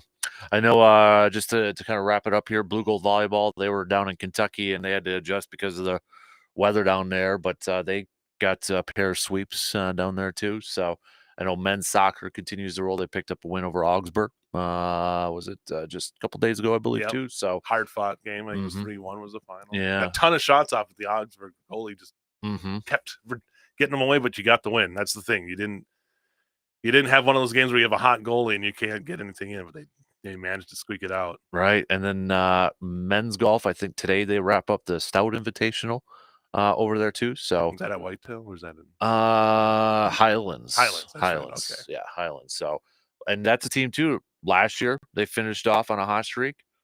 Started off this year really, really well. And right now they are in first place after day one. I got to see them when they had the Wrigglesworth Mhm. Invitational a couple weeks ago, and yeah, what a talented team. Yeah. Darren Skinner, he's got that team playing. Their B team is in fifth too. Yeah. So I mean that tells you the depth that they've got. It was right now. funny because at that Invitational, he's like, because I saw him later because his daughter was playing in a middle border event at Princeton Valley. And he's Mhm. like, yeah, I'm glad that the A team was able to hold off the B team because he's like, that wouldn't look good as me as a coach on the B teams, Right? But, yeah, but that's a nice problem to have. To have that Exactly. depth. So yeah, that's a really talented team as we start heading towards postseason for them. Mm-hmm. So, all right, Justice, we'll let you go here, bud. But final thoughts, last chance. Should Packers fans simmer down a little bit, I think cool the it a team's little bit? yeah. You good? I think they're in a Vibe fine. was good in the locker room, sort of Yeah. thing. Okay. I want to say though, they're going to Los Angeles, and I'm doing my research. The last time that the Packers won in Los Angeles was 1991. Yeah. When it was the Los Angeles Rams pre-move to St. Louis. You're not helping me because I will be honest. After that game yesterday, I was nervous because I'm like, now you got a desperate Rams team who just lost to Chicago, and I know Rams are banged up in that. Yeah. But they've owned the Rams the last 4 games, I think. Yeah. So it's one of those like it was all that talk that they can't win in California. You know, they won a couple games in San Francisco. Mm-hmm. But yeah, it's always that talk with the West Coast and the Packers. It's just a place where they seem to struggle, but Mm-hmm. I think they'll be fine. It's not like the weather's gonna be any different than it's been here. Exactly. So. Yeah, and I mean, Jordan Love's a Cali guy. A lot of those guys are Oh, Cali, exactly. Yeah, they're out there in the off season. So. Yeah, they're not all Wisconsin people out there. So, and Wisconsin summers are probably sometimes a little bit more. It's not the heat. It's the gosh darn humidity. Exactly. It's a corn sweat. Yep. All right, dude. Hey, we appreciate it, man. Thanks for everything that you do, and we'll catch up with you again soon. Okay. Sounds good. We're going to take a quick break. We'll finish up the second hour coming up after these quick messages.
Hunting season's going on right now, and if you are a deer hunter, you may be wondering, what do I do or where do I take my deer to get it processed?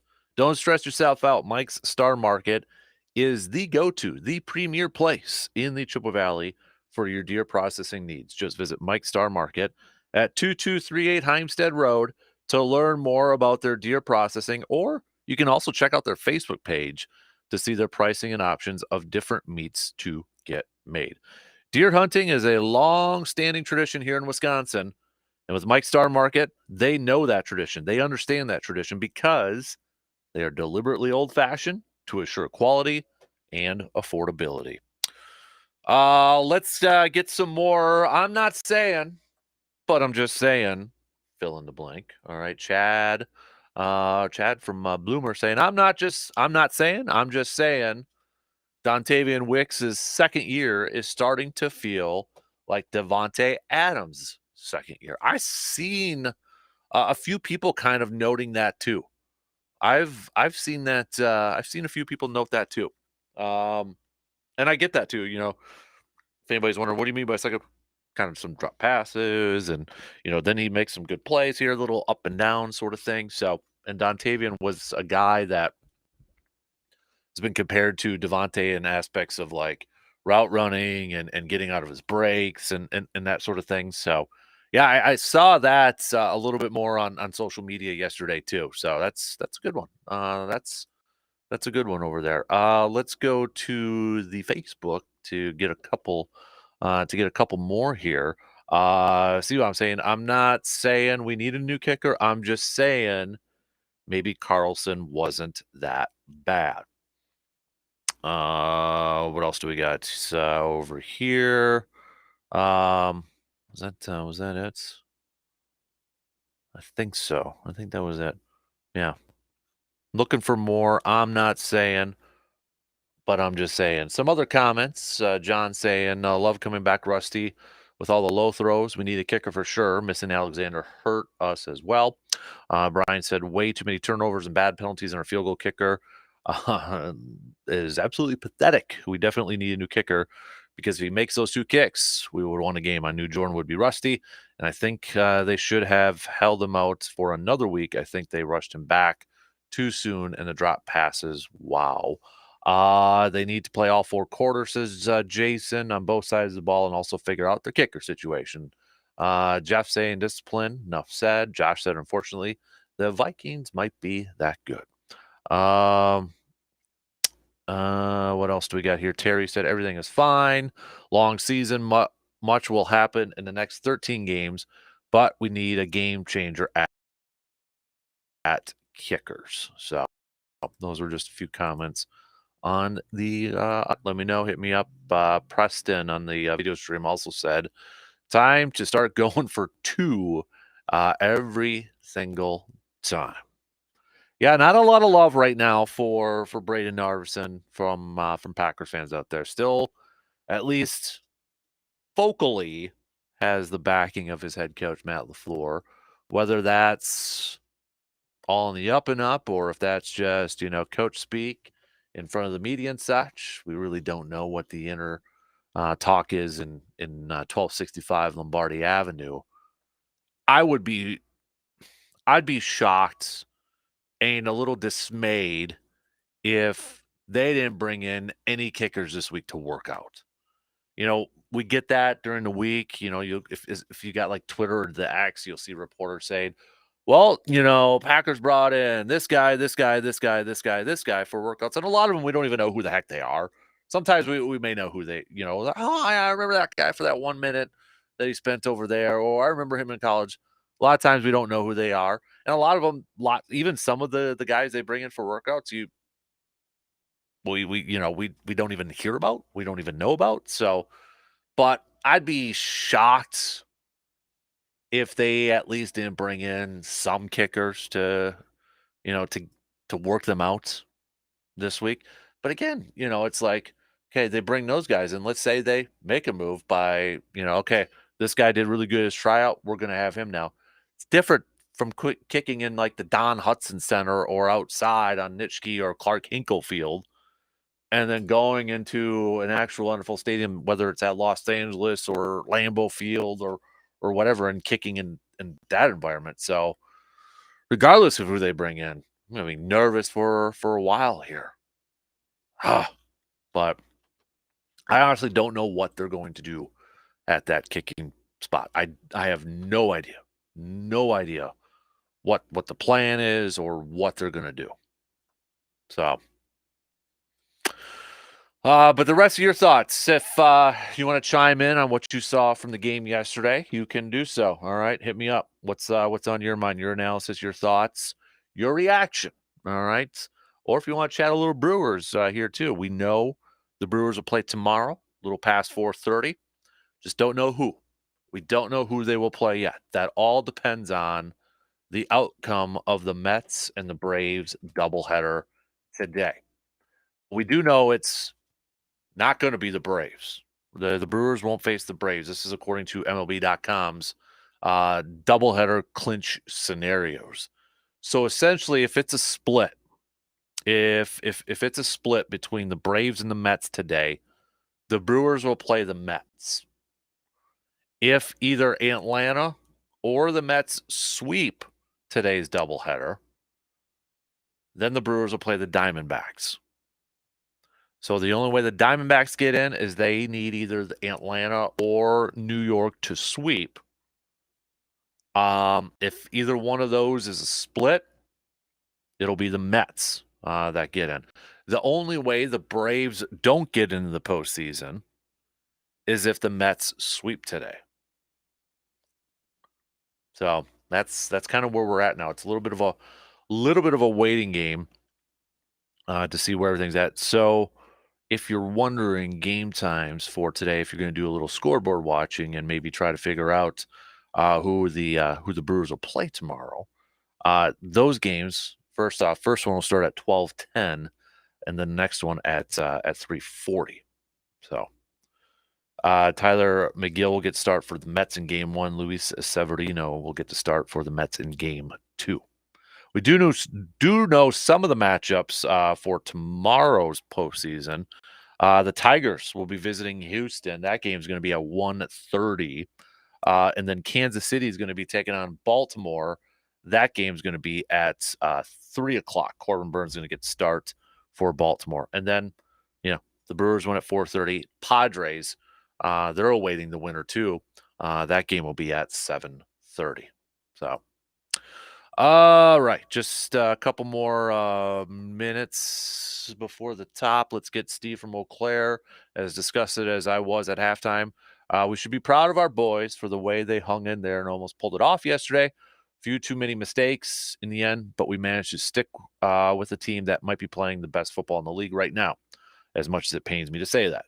2-2 is still a pretty good spot to be in, given what we've already been through this season. Let's learn from yesterday's mistakes and get them next weekend, boys.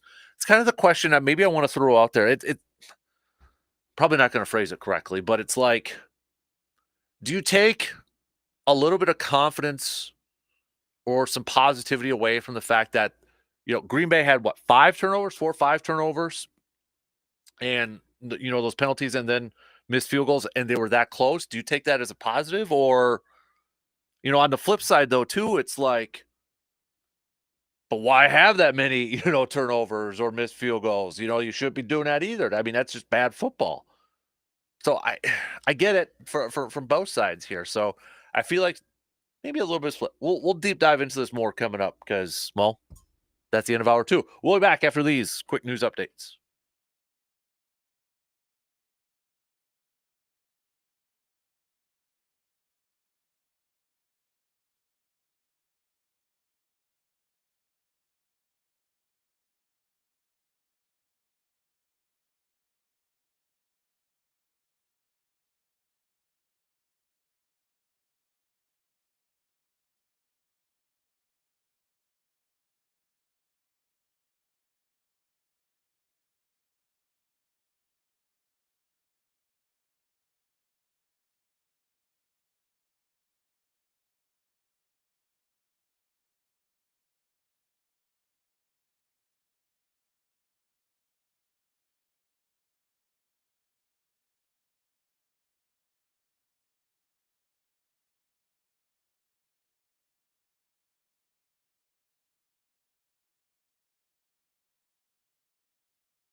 Third hour begins right now on this Monday morning, the final day of September 30th.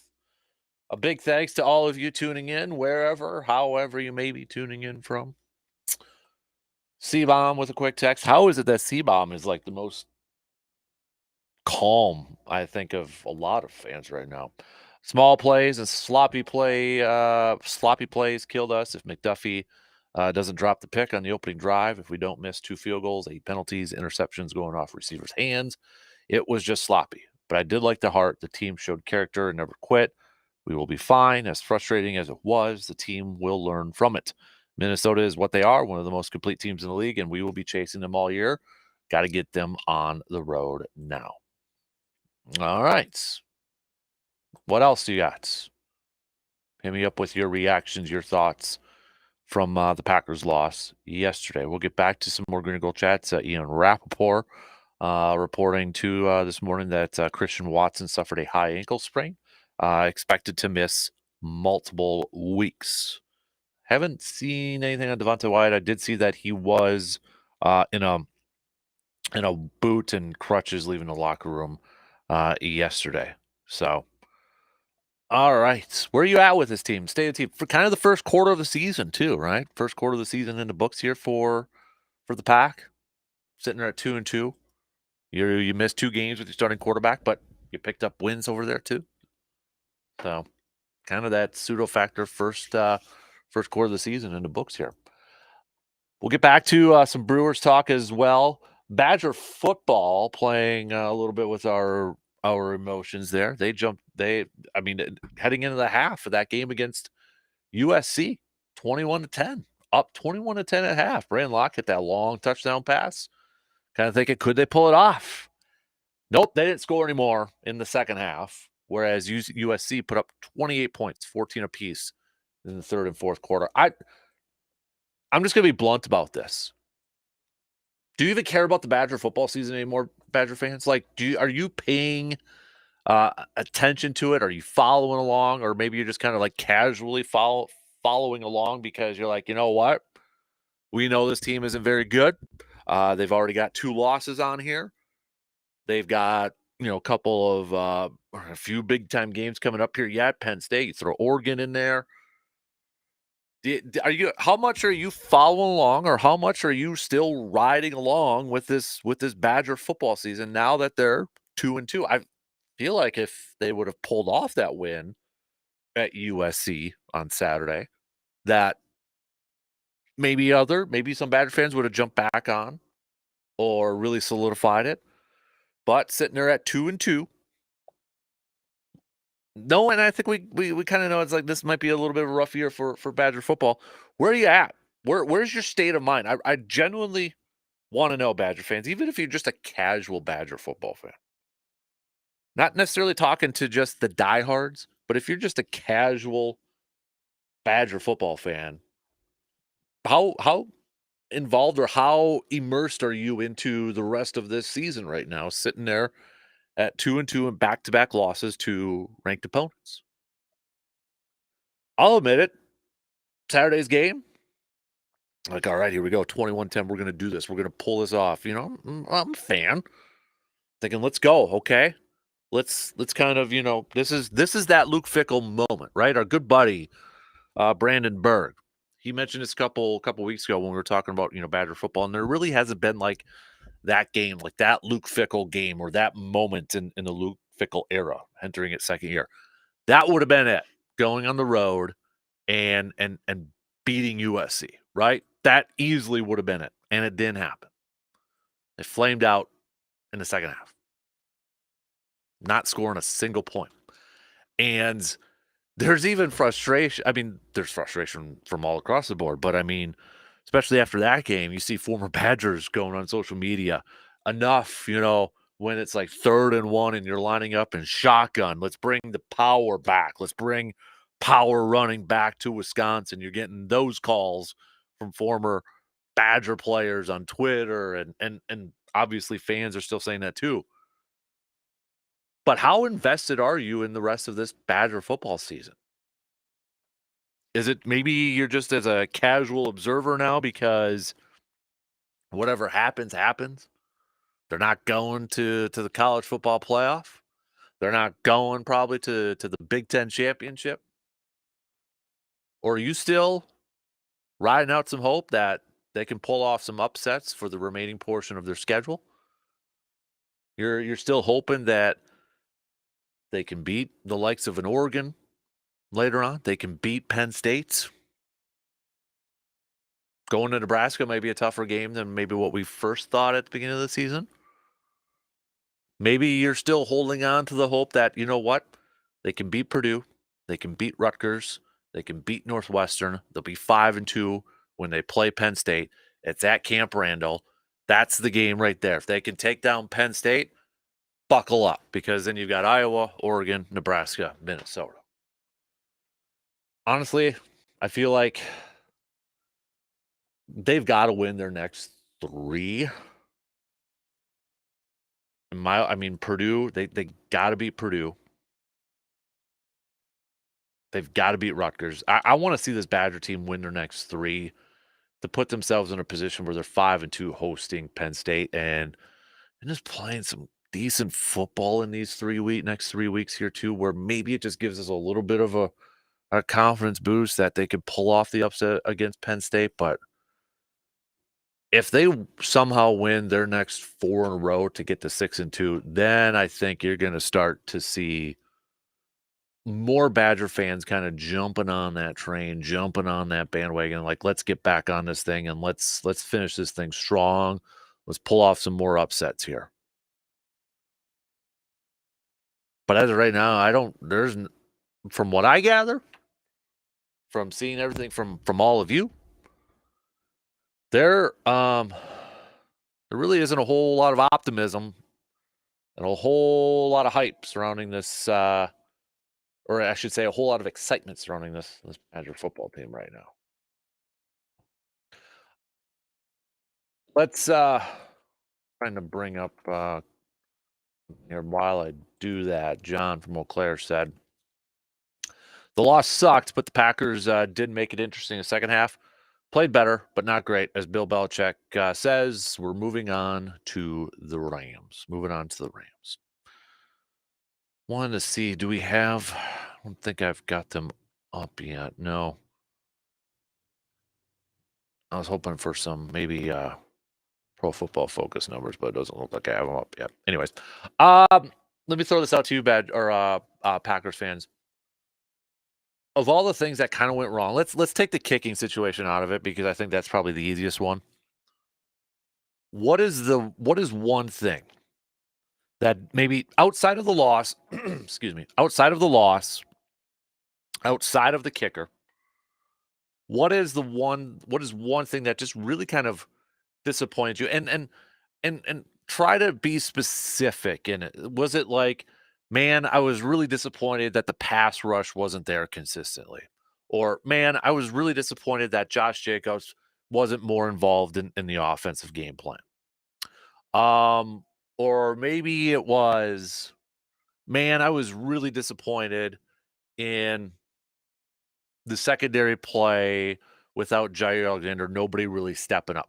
Something like that. I'm just throwing out examples. What was something that, if we take away the loss and we take away the kicker as an option, that disappointed you the most? Obviously, I'm sure some people are going to say the way they came out in the first half, the energy, that sort of stuff. But try to be as specific as you possibly can.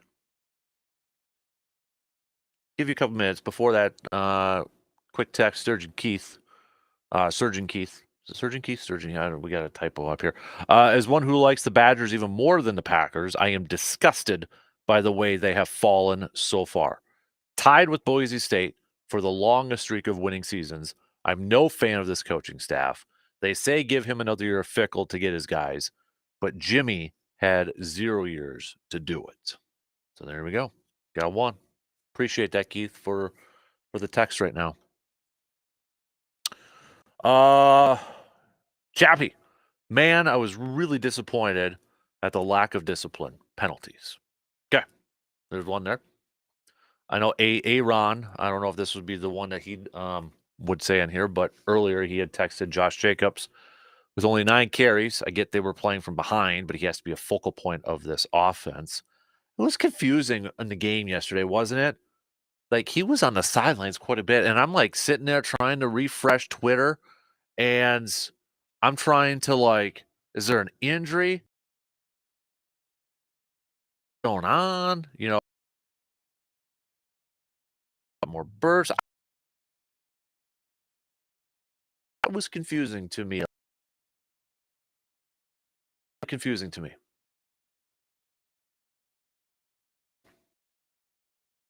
More, I was really disappointed. Okay, in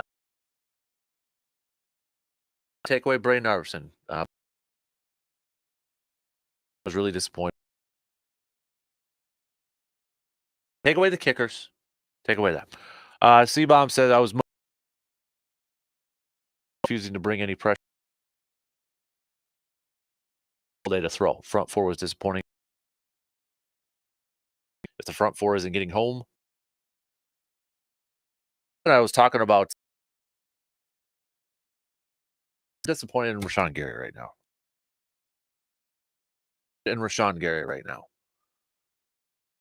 I'm the first, whatever we want to term it as, I'm you can make the of the okay, you're having a Jalen Hurts, and you're going up against and guys who beat. So I get that. I understand. Then in the third week, when everything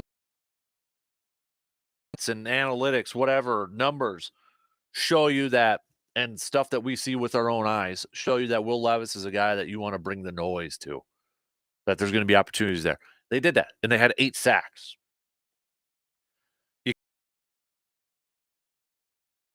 Amazing quarterback rating against the blitz. But here you're missing Carrot, has a banged up knee. Helps your corners by home with 4. Got to win up front. And if there was a Minnesota was like the interior, Garrett Bradbury. I thought Green Bay failed.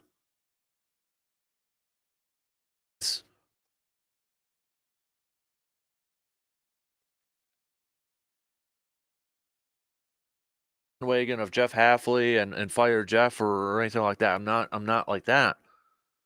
But in the whole PR type of movement this offseason is what I'm going to call it, when he talked about his philosophy and he talked about what we're going to do, and he wants his defensive linemen or his defensive fronts to get after the quarterback and to be aggressive in that.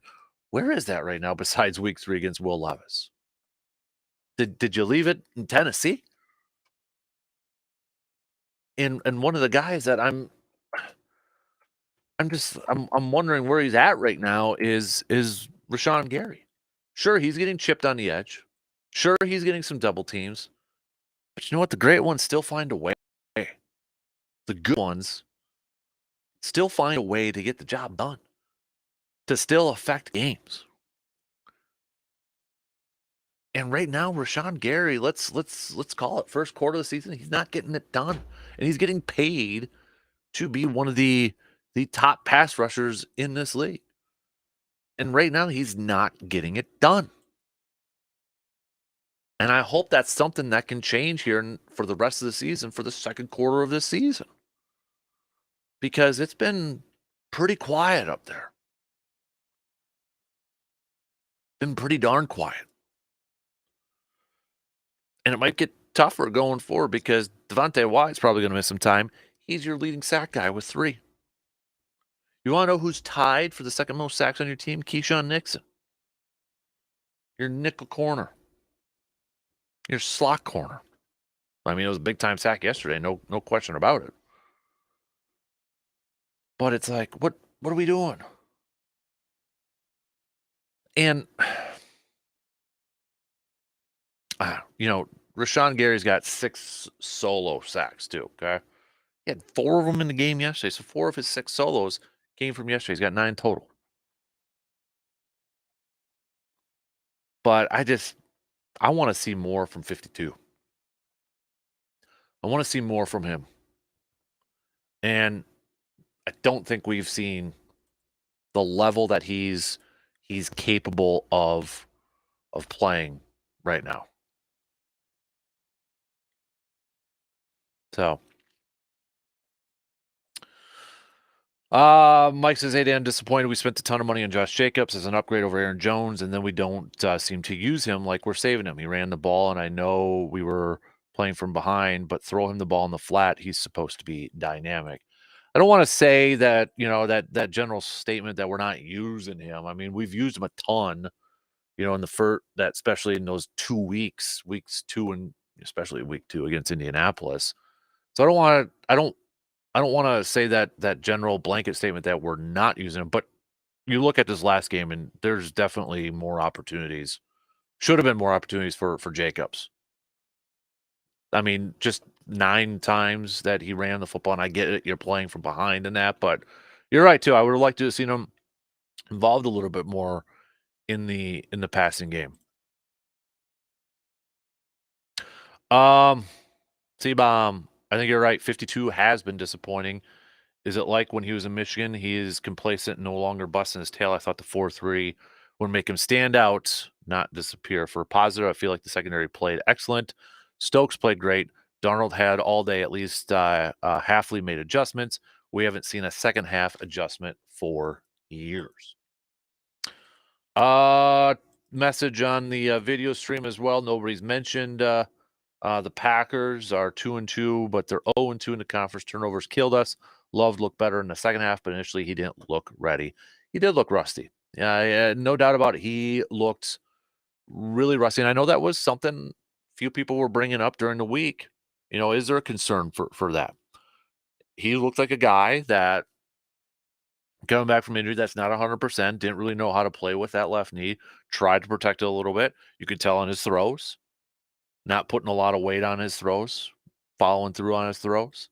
I mean, you could tell this was a guy trying to figure out almost how to play with that knee injury, and he was off. His throws were low.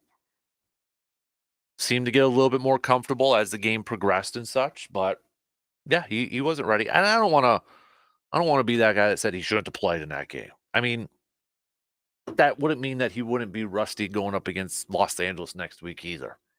If he's cleared, doctors cleared him and all that, then go out there and play. I don't want to be that one that says, "Well, you shouldn't have played in that game."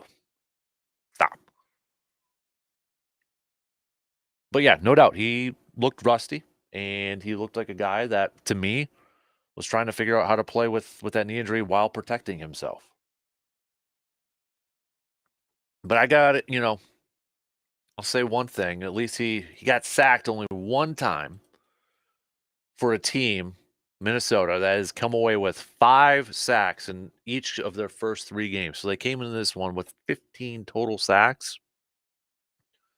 Love only got sacked once. He did get hit 10 times, so it wasn't like it was a completely clean pocket. But for the most part, I do have to give a little bit of credit to how the offensive line held up, because when you're down as much as Green Bay was down, and they got to throw it to get back into that thing where you can just tee off and get after that quarterback. Thought for the most part the offensive line played fairly well, given the situation and given the circumstances there. All right, let's take a quick break. More of your comments, though. More of your thoughts. I want to hear from you, all right? Hit me up with a text, tweet, or comment on the video stream, all right? We'll be back in just a skosh.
As the old phrase goes, look good, play good. Well, if you're a sports team or a league, listen up. If you need some new jerseys or apparel for your team or league, you don't have to look too far for help because Residence Branding Company is right in your backyard.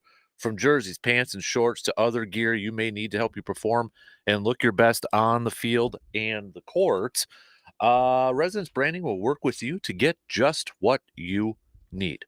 They will even help set up an online store so your fans can purchase some merchandise as well. Just visit residencebrandingcompany.com to get started. And remember, look good, play good. Residence Branding Company, the official swag provider for the program, and we got some new stuff up on the swag cave as well. So some new stuff over there. Check it out. Quick before we take a quick phone call here. Texter Jason says they needed to slow the game down with running the first half. They should have paid Aaron Jones. The line does well with pass plays, but not making holes for running plays. That's why Jacobs was on the sideline. I guess to be a little devil's advocate, though, if they can't open up running lanes, they were able to do it. I mean, in the other games, especially like Tennessee and such. So they were a solid defensive front up there. So I mean, they're able to do it then, right? What do you think, C-Bob? Good morning, bud. Good morning, El Capitano. How are we this, I would say fine Monday morning, but it is a little bit dreary. It's beautiful outside, but a dreary loss to the team to the west. It is. But hey, at least our baseball team made the postseason, and ours didn't have an epic collapse towards the end of the regular season. This is true. We things are good in Wisconsin, and hey, it's the first quarter of the season's behind us. It's not how you start, it's how you finish. We're 2-2, missing Love for 2 of our games. Unfortunately, our 2 losses were with him in there. Right. But I'll tell you what, I'm hearing a little bit of on the people questioning the Jacobs signing on the show, and I'm seeing it on the X, or as you like to say, Twitter. But I am like, it frustrates the living hell out of me because Josh Jacobs has been a stud for us, and I think he is a great signing. And I'm one of the biggest Aaron Jones fans on the planet. I love the guy, but I think in this offense, Josh Jacobs is exactly what we need. He's a 3-down back. He can catch the ball. I mean, the reason we beat the Colts wasn't Malik Willis. It was because we had Josh Jacobs run for 151 yards.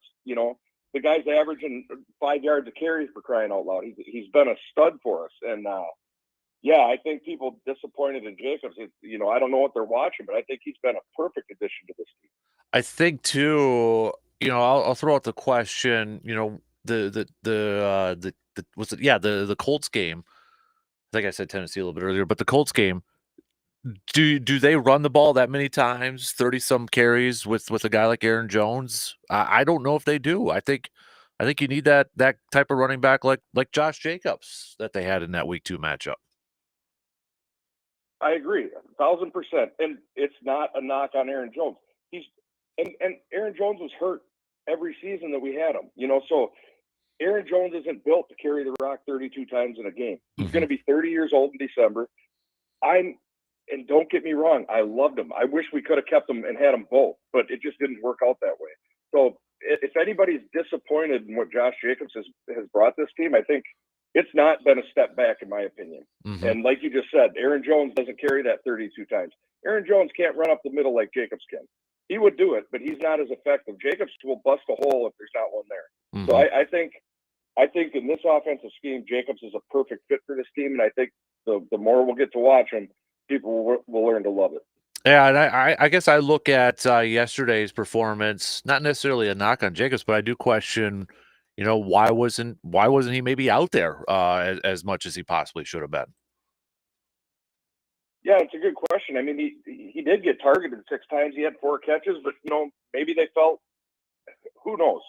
Maybe they want to conserve him a little bit. He does have, he's only 26, but he's had a lot of carries when he was with the Raiders. But I think, if Wilson can get the job done, and you got to give him opportunities as well. So I don't know. I'm curious to see if somebody will ask LaFleur that, because I'd like to know it as well. But when he was out there, he was performing. He had 50 yards on 9 carries, right? So he's averaging almost 6 yards a carry. He caught the balls that were thrown to him for the most part. So they just didn't utilize him enough, and really they couldn't. They were down 28 points. They had to throw the rock. So yeah.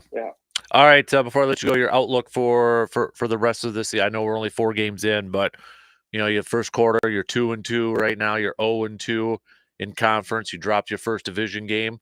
Where's the C-bomb positivity level right now? I am not worried a bit with this team. They are loaded with talent. I mean, teams of the past, Dan, if they're down 28 at halftime, with Aaron Rodgers outside of the Bears, when the Bears had to jump on him that one game when he got hurt, we didn't come back from a 28-point deficit. There was poor attitudes, and I think LaFleur getting teed up, if you'd like to call it, getting a technical, that personal foul when he was fired up about the penalty, I think that lit a fire under their ass. I mean, this team never quit, and they played hard. The defense continued to play hard. I was happy to see Hafley made an adjustment at halftime. I still would like to see, if we're not getting home with that front four, we got to get pressure because giving those quarterbacks all day, especially when you got Addison and Jefferson out there, yeah. But whatever. My outlook is very positive. I still think it's a playoff caliber team, and they can still win the division. Just win, baby, like the Raiders say, right? Mm-hmm. Go out and win your games. You still got to play Minnesota again. You got to take care of what's in front of you. So after today, it's on to the Rams, and let's get her going. Yeah. That unsportsmanlike, it almost reminded me of a baseball manager getting ejected just to try to get something going in the dugout. That's what it kind of reminded me of a little bit. Not the greatest situation because your team's at the 1 and then you got to back it up 15. But luckily they got a touchdown there. But that almost kind of reminded me of Skipper getting thrown out of a game. I agree. But, he's frustrated. I get it, man. He was frustrated at his team. They've been playing like crap, and then they get down to the 1. He's trying to call a timeout, and they're not listening to him. Mm-hmm. He just lost it. So, yeah. But you know what? That did fire up the team. Then they come back and nail a touchdown right away. That was awesome. So, yeah, I mean, they made a game out of it when they could have just, tucked into their shell and got the doors blown off them. So I was happy to see the grit in the fight. So I'm not worried a bit. I think we still got plenty of positivity coming up. We got a tough division now. Mm-hmm. I mean, Chicago's, they're 2-2. They're playing hard.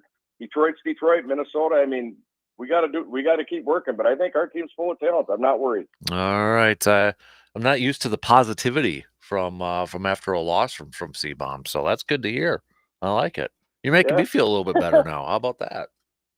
Yeah, not worried a bit. This team will be just fine. All right. Dan, thanks for having me. You have an awesome week, my brother. You too. There you go. There's C-bomb hopping off the Shoe Doctors bullpen line over there. Also, hey, we're looking for your finish this sentence. I'm not saying, but I'm just saying. This is from Ben a little bit earlier. I'm not saying, but I'm just saying Brewers are going to win their first 2 in the wild card and advance to the DS to play the Phillies. DS being the divisional series over there. I like it. I like that positivity. Another one here. I'm not saying, but I'm just saying Jayden Reed is the most underrated top wide receiver in the National Football League, says Eric on our texting line as well. Jayden Reed. I love me some Jayden Reed, though. I mean, that dude's fun to watch. Man. What do you have? 139 yards on 7 catches yesterday. So far this season, what is he up to this season? 336 yards receiving, which is 5th most in the league right now. Wow.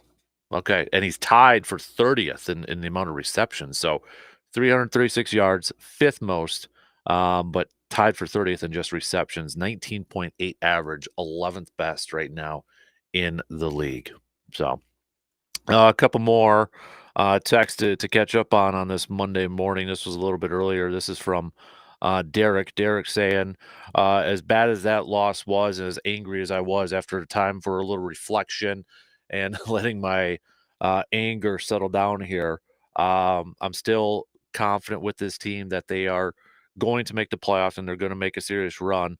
They at least kept me into the game in that second half when I seriously thought about shutting it off and doing some chores around the house there. So got to give credit that they made that comeback, but still, it's a game that I define by what if. And I understand that. I mean, there was a lot of what ifs into that thing, right? I mean, I think everybody is going to play this in their mind. What if? What if McDuffie makes that interception? It's the butterfly effect. What if he makes that interception? Does Green Bay go down and score a touchdown and go up 7-0? Is Jordan Love in his first series back from injury go and lead the team down to a 7-0 lead? If he makes the pick, Minnesota doesn't have those two big pass plays. They're playing in a little bit of a hole. Who knows what happens the rest of that game? I have no idea. But everybody's going to play the what if. It's going to be the what if. This is from John. I'm not saying, but I'm just saying that Derrick Henry is back to being King Henry. No kidding, right? I mean, I saw his run on social media because I missed it live last night. But this guy, for as monstrous as he is, like what, 250, 240 mile or 240 pounds, 250 pounds, whatever he is. But what was the speed? I saw this. I got to see if I can find it again on here. But his speed was like off the top 5 fastest or whatever the heck it was. Yeah, he's like 6'3", 250 pounds. But he's got like this. How do I want to say it? It's under the radar type of speed. It's unreal. Like that is working out to perfection for the Ravens right now to have Lamar Jackson handing it off to Derrick Henry. The fact that you have Lamar Jackson, who's a threat with his legs, to Derrick Henry, who still looks like he's got plenty left in the tank right now. I mean, yeah, that dude, holy moly.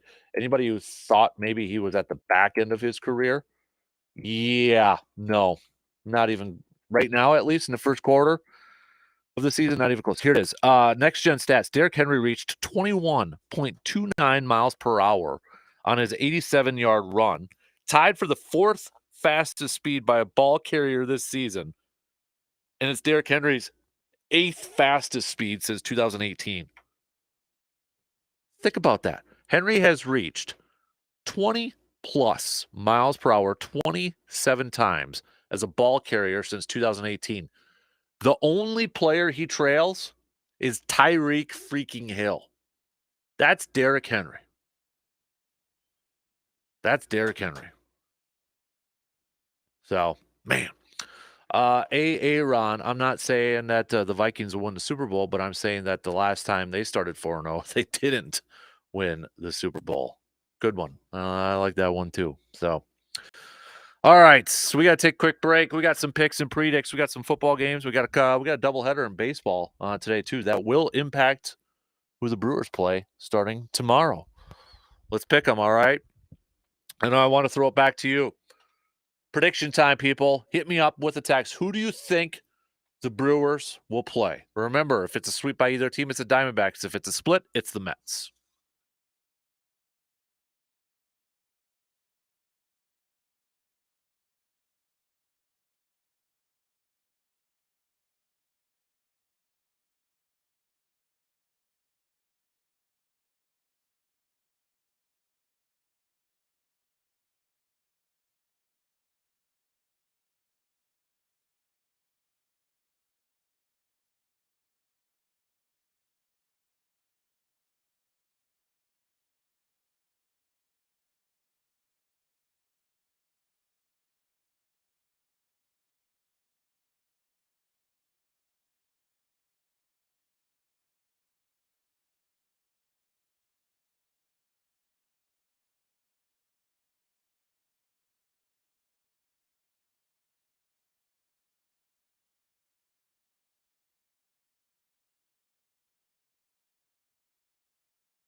If you're in need of a quick oil change, or maybe you're thinking about it's time for some new tires, especially before winter comes around here in Wisconsin, you can get both of those accomplished at our good friends at ASAP Used Auto Parts. ASAP Used Auto Parts in Eau Claire, located at 1330 Menominee Street, just across the street from the Dodge over there. But if it's time to get your vehicle in, if you're looking to get that little light flashing saying, dude, oil changer, you see that sticker in your upper left corner of your windshield saying, hey, you're over past the mileage or past the due date for an oil change, make your appointment at ASAP Used Auto Parts and ask about getting some new tires over there too, especially with winter coming up here. I know I hate to say that, but it is coming up. So also wanna throw this out there too. Coming up, if you got don't have any plans for this Sunday, or maybe you're looking to grab some lunch before the game in the afternoon. Our friends at the VFW Post 305 going to be hosting a charcoal chicken dinner. It's a fundraiser for the Eau Claire Memorial and Fall Creek equestrian teams over there. So $12 dine in or to go, 2-piece grilled chicken plus sides. So that's this Sunday, 11 a.m. until it's gone. Charcoal chicken dinner fundraiser there. So, all right, let's do some picks and predicts. Time for some picks and predicts, brought to you by our good friends from the Elbow Room, located in Eau Claire next to Banbury Place. If you're looking for somewhere maybe to catch some baseball games, or a couple of the remember 2 Monday Night Football games tonight too, head on over to the Elbow Room. Grab a cool cold beverage, hang out with some awesome peeps, and watch some of the games over there. Let's start off with baseball. So the only games on the docket today, doubleheader, Mets, Braves. This will decide who gets the final 2 spots for the wild card chase for the National League. Reminder, if it's a sweep by either team, that means the Diamondbacks will be the 6th seed, and that's who the Brewers play. If it's a split, it means it's going to be the Mets. So with that, I'm going to go split. So I think the Brewers will end up facing the Mets again in their first game tomorrow. So I'm going to go split, and I think the Brewers will play the Mets. To the NFL, we got 2 games. Tennessee taking on the Dolphins of Miami. Miami going to be starting Pro Bowl or former Pro Bowl quarterback Tyler Huntley. Tennessee still looking for the first win too, I believe. I'm gonna go Miami. I'm not confident. This is where I need less than 6 picks in this game to win my coffee bet with Luke though too. So I think that's gonna happen. So I'm gonna go Miami in this game. Not 100% confident, but I'll go with that. Seattle at Detroit. Seattle undefeated right now, but I'm gonna go Detroit winning this game. I think Detroit's got it. So that's gonna make things a little bit harder for the Packers in the north there, but it is what it is at this point. So all right, those are your picks and predicts. Again, brought to you by the Elbow Room in Eau Claire. Right now, we've got Media Day going on for the Bucks. Getting close to tip off for the Milwaukee Bucks season too. So, but no, John Horst and Doc Rivers are currently talking to the media. If you didn't hear this too from a few days ago, which probably isn't a big surprise to anybody, but Chris Middleton is not cleared yet for 5-on-5 work for training camp. So this was from a couple days ago. Milwaukee Bucks. This was from Chris Haynes. Milwaukee Bucks star Chris Middleton procedures on both ankles has not been cleared for 5-on-5 action with training camp starting tomorrow, October 1st.